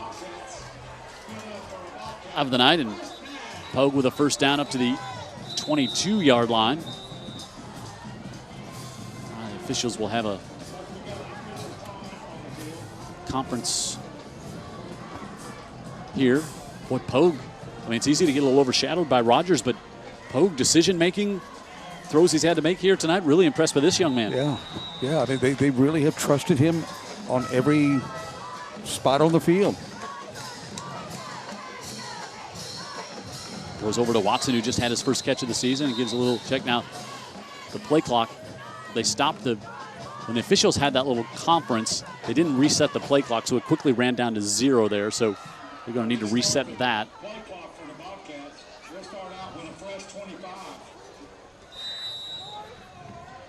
All right, now some things to clean up after week 1, isn't there, on this field? Not just That's what not just the players, right? I'm in agreement. Saraland was bringing everyone up to the line of scrimmage here with the empty backfield. I haven't been crazy about your performance. I wasn't limiting it just the officials or the teams, as there's contact downfield, and that's going to be pass interference. Jim, I was just thinking this. I was just thinking, is Theodore feeling comfortable enough about themselves right now where they try to go over the top and just say, you've got no answers for us? And right now, it's kind of the way it looks, right? McConnell Collision Center, and Roberson will get called for the flag, but if you're a coach, you don't mind this penalty here, because if he gets that step on you, it was going to be a touchdown if that one was catchable. But Tavares Sullivan was there. I just like the trust they're showing in the quarterback, Jim. First-year starter. I agree. And didn't have Rogers in the game. Now he's back in. Half the distance, spotted just outside of the 10. Rogers will fall down to about the 9 as we're inside 4 minutes to go here. And you see that young man just wants it he wants the carry every play call. He wants it coming to him, and he's going to have a lot of games this year where he's going to get lots of them. Yeah, because they're playing a really good opponent. Yep. I mean, Saraland is good traditionally, and they're good tonight. They're just running into a team that's starting to eat them alive a little bit on the line of scrimmage. A young players, a quarterback and a tailback. Rogers stopped for maybe gotten back to the line of scrimmage. Not much more. Going to bring up third. That man lost one on that one. Good penetration by the Spartans. Keaton Law's done a good job tonight. And he's had to, because McAlpine's out, so he's really had to. They need someone else to step up on the inside, and he's had a big night up front for him. Well, there's no doubt that McAlpine not being able to make it tonight is a big loss. Pogue rolls out, dumps it off, and good pressure, good coverage there to force Raheem Quinney out of bounds right after he made the catch, and he'll bring up 4th down, and we'll see if Coach Collier decides he's going to want to bring on Miguel Frias, the sophomore, for a field goal.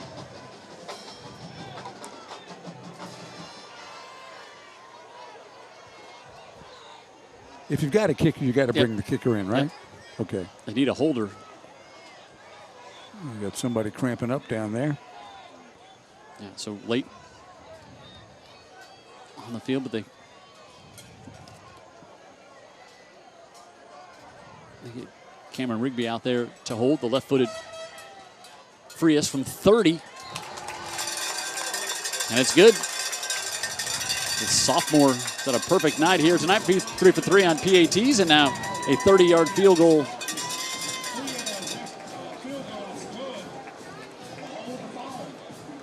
There's a flag. So it was 4th and about 6. I think you're Eric Collier. We'll see. I think this one might be against Theodore. If it's against Saraland, I think your Coach Kyle, you just gladly take the 3 more points and not tempt fate.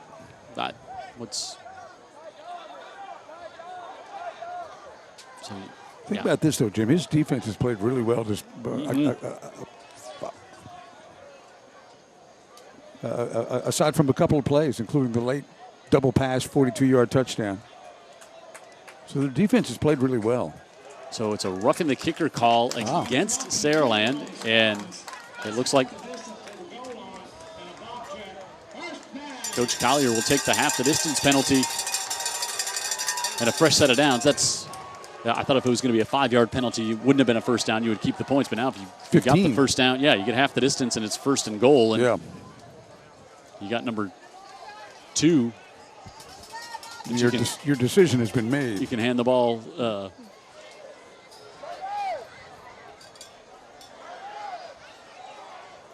So the only one not happy about that on Frias. He nailed the 30-yard field goal, but it comes off the board. So now 1st and goal inside the 5. Direct snap. Rogers bangs ahead, and he's got his 2nd touchdown of the night.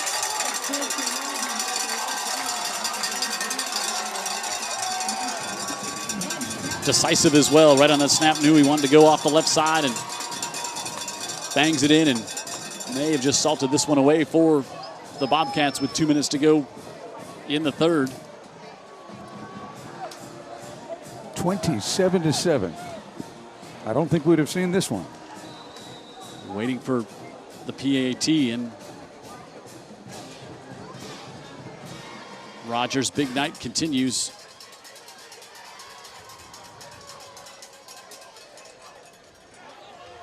Frias looks to stay perfect on the night. Knuckleballs that one right at the camera. I mean, if we were kickers at Goodyear, you'd aim for the camera every time too, right? Here's Rogers. The one-hand snag on the snap that was a little to the side, no problem. Contact knocked the helmet off of Keaton Law, who's had such a good night up front for Saraland. Now Theodore, now 28. 7 on top here with impressive night. Rogers, the 3-yard touchdown run, short drive. Well, our player of the game promo comes to mind, looking at Rogers' night so far, which has been very impressive. I'll go ahead and nominate him and leave the other 2 to you to come up with. Thanks for nothing. I don't see how you couldn't be somebody that likes football and not like Kirsten Rogers. Attitude. He's got an attitude when he runs, but he's not just an angry runner. He's a thoughtful runner, and that he picks through the holes. He bursts through the secondary. He's not afraid of contact, and at his size and speed, why in the world would you be? Yep. I agree. There's another quarter to go in this game. Gulf Shores, a new coach, new system down there. They lead Alberta 10-0 in the 3rd quarter.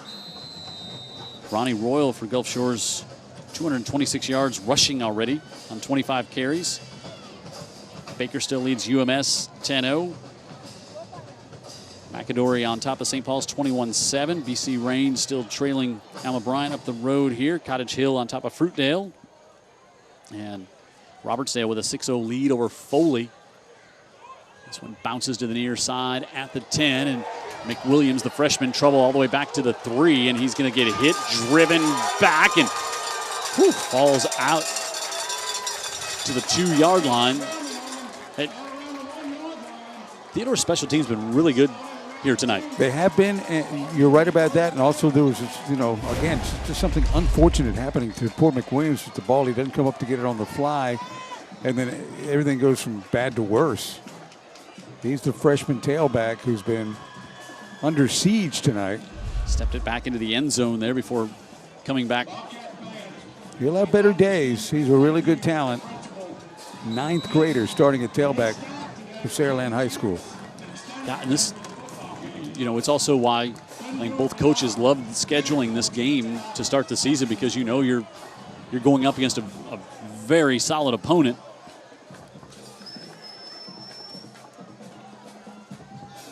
And Reynolds able to get that one complete off on the far side as he's got Milner, and he'll get some breathing room all the way. Well, it could come back. We got a flag at the 11.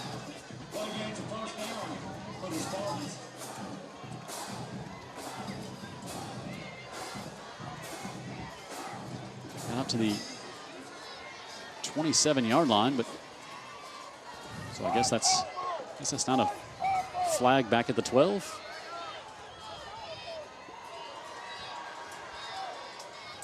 I'll say I guess not.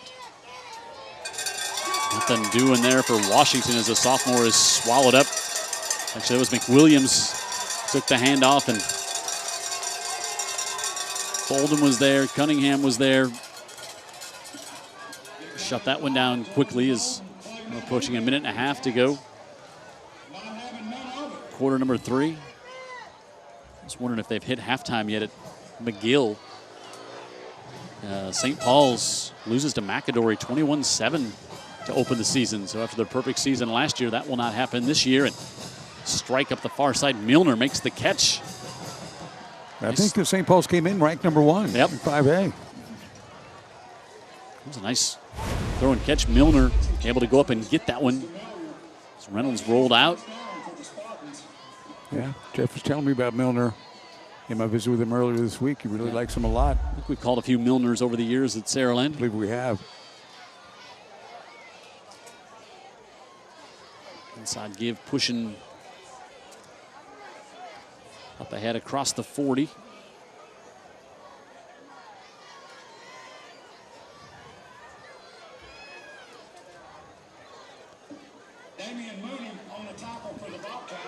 Pick up a 5.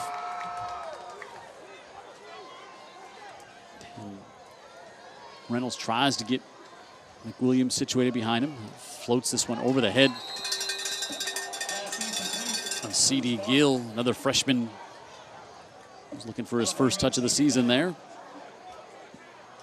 Well, you know, Coach Collier, you know what you're going to get at Theodore for sure. Team's really competitive. They're coached well, and they kind of a no-nonsense bunch, but their quarterback has played well tonight. And, of course, the running back has really gotten hot since the first quarter. Third down, the Spartans, they like to set up the screen again. Look at Theodore. Nowhere to go for Lafitte. He'll get maybe 1 on that third down call, and that'll probably be the last play of the third quarter. They did get to the half up at McGill, 55-30. And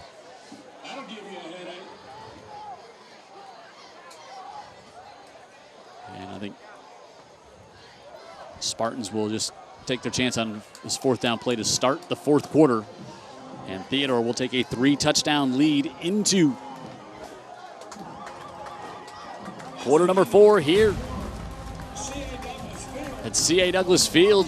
Theodore on top 28-7. We'll come back and start the fourth after this on Wendy's Friday Night Rivals.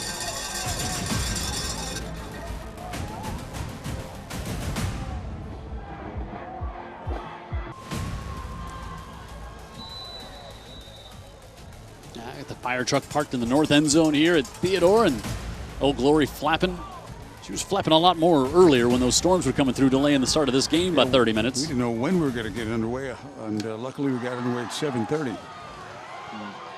Saraland decides to punt to start the fourth quarter on 4th and 3, and Raheem Quinney makes the catch back at the 21. And I want to thank Greer's for being a part of high school football, celebrating 13 lucky years. Apples for students. And how about the new St. Louis Market downtown for Greer's? Wow, what a game changer that is. Attended the soft opening last night. Barrow Fine Furniture.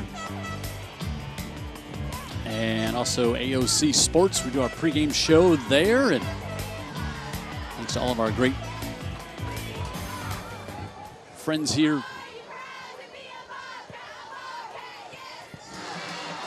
Supporting Friday Night Rivals.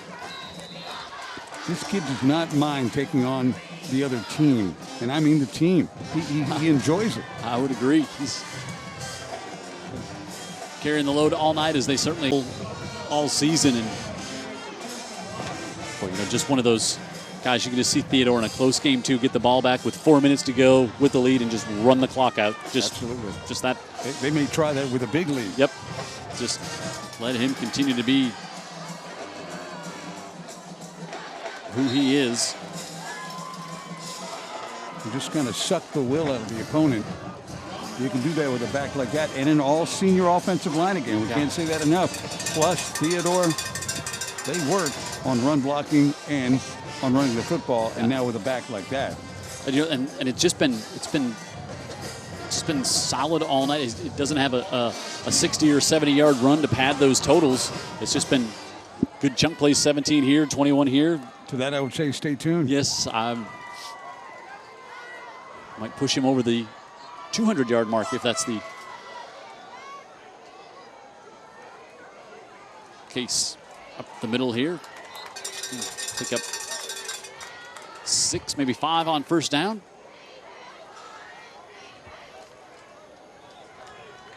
So Theodore, as we said earlier, they will get back in region play next week. They'll go out to West Mobile to take on Baker. Saraland will be on the road, take on Hewitt-Trussville. Another non-region game for the Spartans. Oh, just as I say that, there's Theodore's schedule. It'll be kind of a exciting game coming up against Alma Bryant in 2 weeks. Bart Sessions, who is the head coach there. Of course, Coach Collier was the head coach over in the Bayou several years ago. And boy, all the coaching, we could do a whole show on all the coaching tree of coaches that have come from this area down here in the Theodore, Bayou La Battery area. Yes. There's Watson going to pick up another, or Mickey Nelson going to pick up another first down up to the 44, and we'll keep the clock running. USA Mitchell Cancer Institute first down. And now it looks like maybe they'll give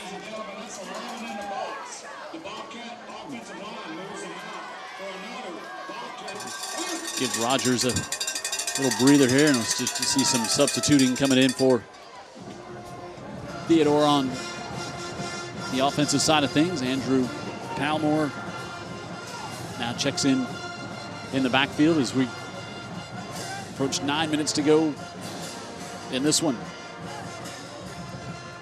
What? Palmore gets... There's some smacking going on down there now. Maybe a yard there. We know that Theodore trusts the quarterback. We know that Saraland is basically bringing about 9, 10, 11, as close to the line of scrimmage as you can. Too high safety, not a look we're seeing right now. Not at all. And you just wonder if, just for the heck of it, and plus to get a... call the play and execute it now, because you're going to have to call that play some point later on in the season as well. You like to have the success of doing that. Bad snap here, and hustling all the way back, trying to pick on it. Ball still rolling around loose at the 25, and Saraland's going to pick it up. Saraland's going to pick it up and come up with the turnover. Big momentum shift right there. Yeah, I think they can get a quick score here too. Antonio Coleman, the freshman. Well, that snap never got off the ground, and Theodore was trying to get a handle on it. No luck. Poe just never was, maybe not quite that low, but it went to the far side, and Poe couldn't grab it, and Coleman does, and turnover puts Saraland about 6'2", 265 freshman. Saraland back at the Theodore 25. Looking right over the middle. Milner's got it. Able to hold on up to the 13-yard line. First down. That throw keeps him on his feet. He walks into the end zone, Jim. Yeah.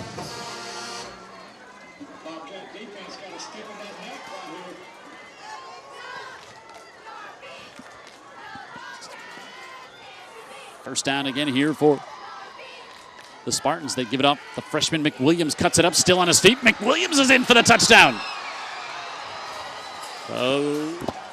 Saraland cuts into the lead. Just a two-play drive after the turnover. And just when it looks like Theodore is ready to wind this one up, a turnover. Yeah, they take Rogers out of the game, so he's not even back there to compete for that fumble. And quick strike by Saraland, and it is not. No, it's actually Williams. Freshman, Washington, excuse me. It was Washington. Yeah, it was the sophomore they brought in. Yeah, they're top 3 running backs: freshman, sophomore. Kirkland for the PAT. And Saraland cuts the lead in half. So, we saw that snap, and it was, at first I thought it was really low, but it was actually off wide. But then nobody could seem to get a handle on that, and it's maybe something to do with the rain that's coming down a little more. We're under a tent, but in her first game, Heather Healy down there, she's out in the elements, and it is getting a little more humid, we could say, down there, huh, Heather? Yeah, guys, I don't know if you can tell by my hair, but the rain is starting to pick up here, and that's what kind of resulted in that turnover from Saraland that ultimately resulted into a touchdown. So hopefully the weather will decide what to do before this game is over, guys. Yeah, you can see it's starting to come down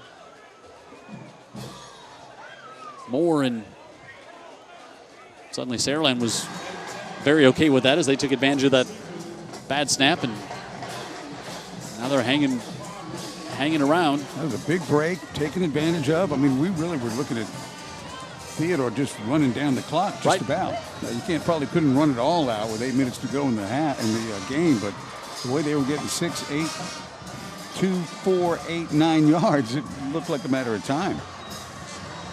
So we have viewers texting in saying that maybe my eyesight isn't what it used to be, but asking you about eyesight here. But at the 12, maybe we can get a shot at it. Does it still not look like we have a penalty flag down at the 12 that we've been down there for about? It's what it is the last remaining hash mark from the rain.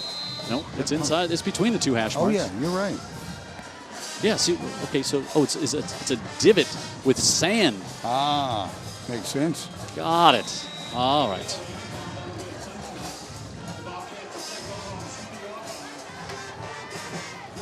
Glad we got that mystery solved.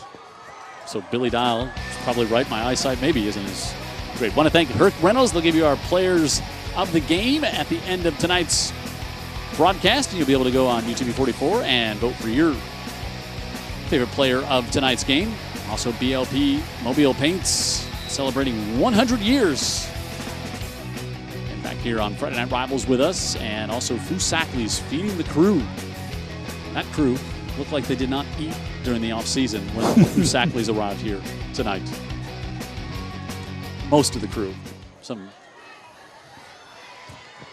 All right, so now inside give. They bring Rogers back in, and he gets bottled up, and now you got a little momentum suddenly on the Saraland side.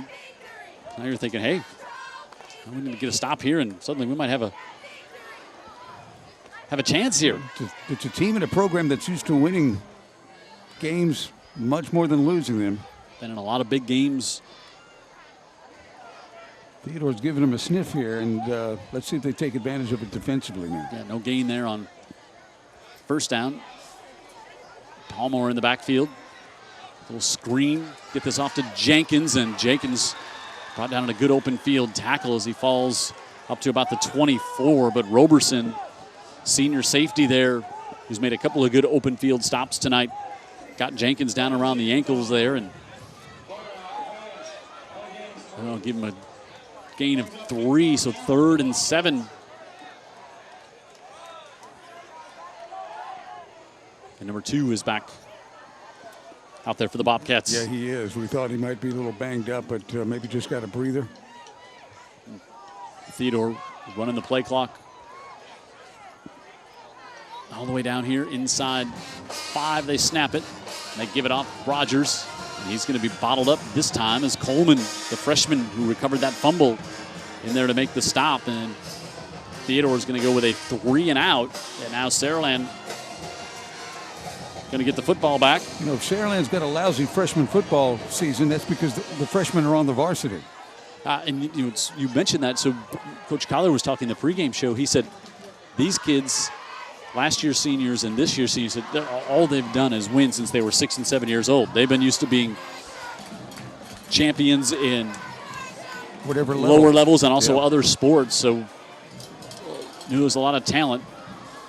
Oh boy, wow. A bad kick that goes straight up and then takes a Saraland bounce to the 40.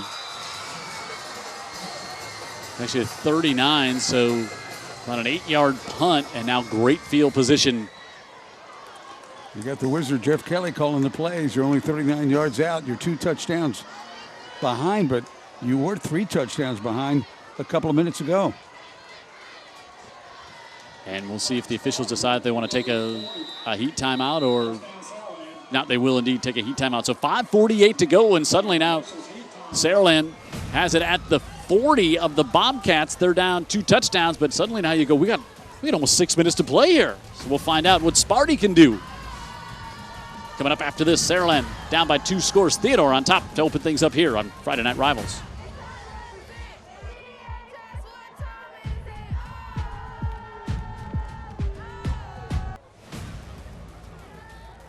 Game time.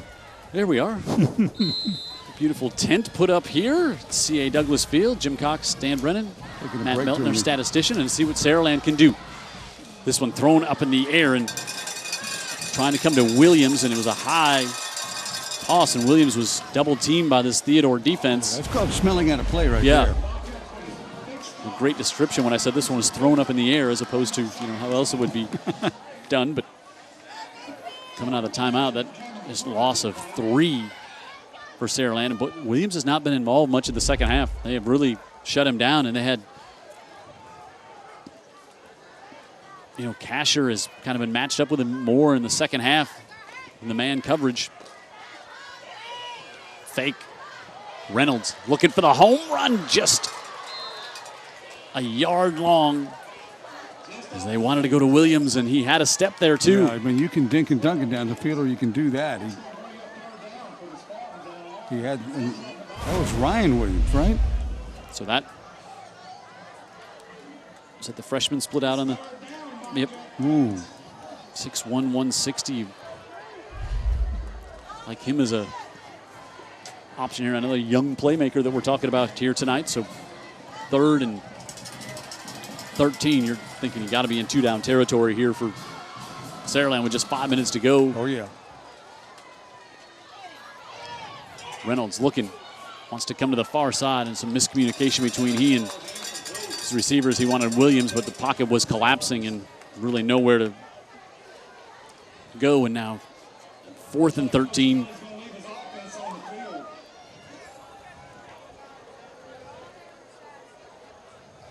And you would think that, again, they would still love to get it back toward Jarrell Williams. Engelbert, we haven't seen him since the big play in the first half. Yep, and he's in there, so he's a guy they like to go to in these situations. A lot of big game experience. Reynolds steps up now. Looks like he wants to scramble. He's got to get a long way, and he's going to be knocked out of bounds well short of the first down.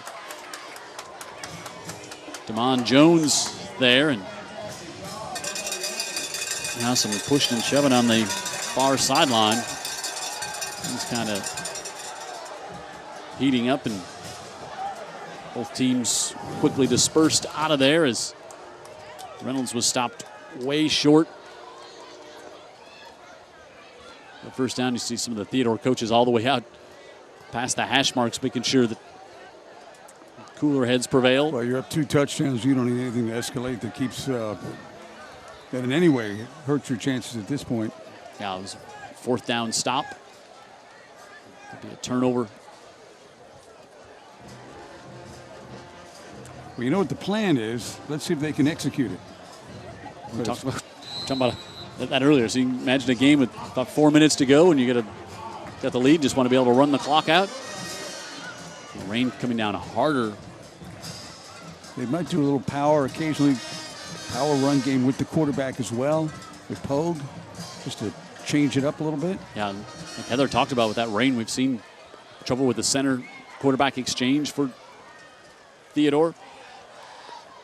Rogers right up the middle and will eke out another 3 on this one before C.J. Mack comes over to make the stop. They want to watch that play clock real closely, too. They don't want to snap it with anywhere near, you know, it's got to be under 10 seconds for sure. Saraland coaches up above us here. It's funny how they didn't get the press box on a rainy night. We hadn't been in that press box in years. I know. Yeah. Of course, we'd need the squeegee duty tonight. Rogers is going to be grabbed from the back, but still going to push ahead for 3 or 4.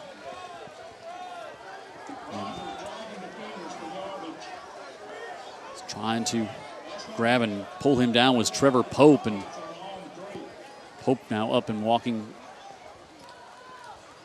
a little gingerly. 3rd and 3 coming up here as Rogers was coming to the sideline. He saw Coach Collier just give him the U-turn sign. Send him right back out there. Yeah, you can rest after the game, man. We need a first down. Yeah, Saraland, everybody up on the line of scrimmage. They give it to Rogers. Rogers tries to break a tackle. He's going to be about a yard short. Maybe right there, just half a yard maybe. It's really just, you know, it's running more time. Oh, now like, wow, did he say first down? The official just marked first down. The marker is on the other side of the 45. The ball, they did not spot it there at all. Yeah, they've got to be a yard short now. Right. I think maybe a yard and some change. Yeah, I think maybe Tim Porter just a little confused on where the line to gain was. And that kind of night, yep. Theodore. 4th and 1.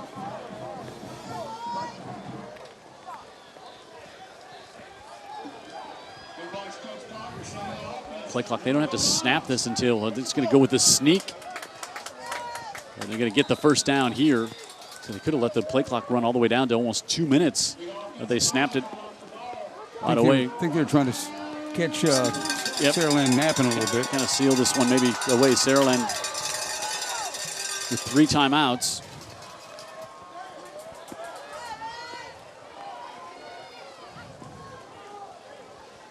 And that first down and the rain picking up will send some folks here in Theodore toward the exits, but more so on the far side.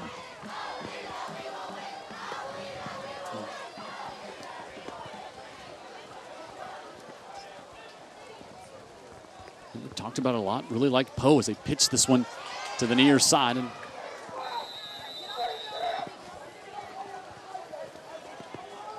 the junior Palmore. Law's helmet's come off a couple of times. Yeah, a few times tonight. Palmore picked up a handful, but more importantly, stayed in bounds.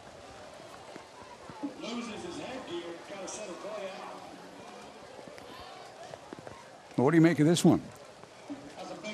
You know, I think Theodore is what a lot of people thought they were going to be this year, type of team they are, and Saraland, a young team. They're young. And I think like we said a couple of times here tonight, this is why both of these coaches want to, you know, they don't want an easy game to start the season. Wells finishing his block there. And was that Coleman again, the freshman? It was. Now we're approaching a minute to go with 3rd down. Jeff Kelly electing not to use his timeouts.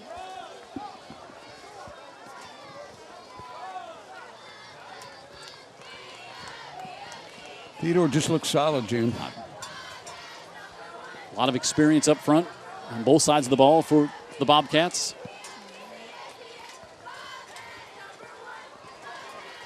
Pitch. And Rogers will add to his total, which that will be his last carry of the night, as that will be the last time they have to snap it here tonight. He's up to the 40. And Rogers is giving everything he's got tonight, Jim. And it's just great to see.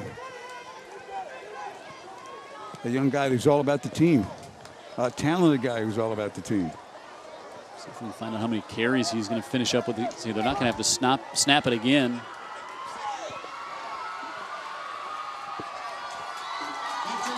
After they take the kneel down here, and that'll do it. And Theodore continues where they left off last season. The win here tonight against a very good Saraland team.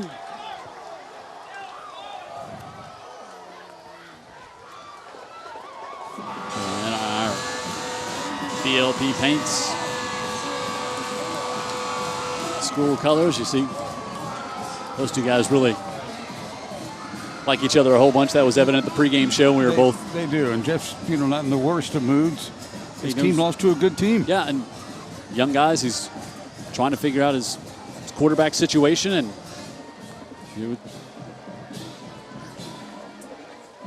but I gotta like what Coach Collier's doing down here in Theodore. It took a little while to get the ship turned back in the right direction, and boy, it certainly is. It's heading that way now. It's heading that way, and he just offensively they use what they have very well. They trust the quarterback enough to make some throws. Think about this last year, Dan. We never saw this last year. We didn't see the handshakes after the game because of COVID. We didn't see handshakes and much interaction with the players after the games. Hotly contested game. It is good to see this because against Saraland they're a program that they're used to winning these games. You can't win them all. They haven't won tonight, but it's still good sportsmanship by the Spartans. And you get the feeling with a Jeff Kelly team, they're going to figure some things out. You got a young running back. Yeah, for sure. And Theodore is going to keep it going. You see Jeff Kelly catch up with one of the Theodore assistants right there in the middle of your screen, and in a game that was delayed 30 minutes by lightning, Theodore comes up with a victory, and Heather's down on the field with the victorious head coach. Heather. All right, Coach, football weather. Finally, game's over, 28-14. You can breathe. Week 1, how do we feel? I feel a lot better now. I was stressed out just a few minutes ago, but I'm just proud of our kids. They played their butts off. They played physical. They do what we ask them to do, and I tell you, they represent our community well. I'm proud of our kids. Talk about that composure that they held on from the first half to the second half, especially on that defensive line. Well, it's one of them deals where you work situations all the time. And that's all they did is they went out and they work on things we work on in practice. They went out and done. We talked to them about 2-minute offense and 4-minute offense and defense all the time. And we had one penalty in that situation, but other than that, I thought we played pretty clean. Now, played clean going into week 2. What is the goal for next week? Well, we're going to enjoy this one for 24 hours. And I'll be honest, I started looking at Baker yesterday. Okay. So Baker's got a good ball club, and it'll be a battle. It always is. But we're looking forward to it. Well, enjoy the rain, enjoy this win, enjoy week 1. Thanks, Coach. Thank you, guys. All right, guys, back to you. Thanks, Heather, and welcome. Great job in her first game on the sidelines tonight. Great addition to the team. Heather with a certainly solid contribution tonight, so we look forward to the season-long contribution she will make, and we look forward to a high school football season. It's here. It's back. It was delayed a little bit, but it's here, and Theodore now 1-0 on the year. Saraland 0-1 as we wrap things up here on a Friday night from Theodore. So our player of the game suggestions here: Kirsten Rogers, Demetrius Pogue, who we talked about Rogers so much, but Pogue did such a great job at quarterback, made no mistakes here tonight. Then Will James also had a big night, had the interception to start the scoring for Theodore when he came up with the pick and set up the offense in great field position on the first drive of the game. Log on to UTV44.com to vote for the player of the week, brought to you by Herc Reynolds, and we will tell you who that was next week at our game as we move on to season number 2 here on Friday Night Rivals, and got the first one in the books, and a rainy night here in South Mobile County, but a victorious night for the Theodore Bobcats. And they move to 1-0, and they'll open up region play next week against Baker. So for Jared Kihas in the truck, our entire UTV 44 crew, who so much work goes on behind the scenes, more so even this week, I think, than most people know, to get this one ready, thanks to Matt Melton, our statistician, and Heather Healy down on the sidelines. Dan Brennan, I'm Jim Cox saying good night from Theodore, where the Bobcats open up with an impressive 28-14 win over Saraland.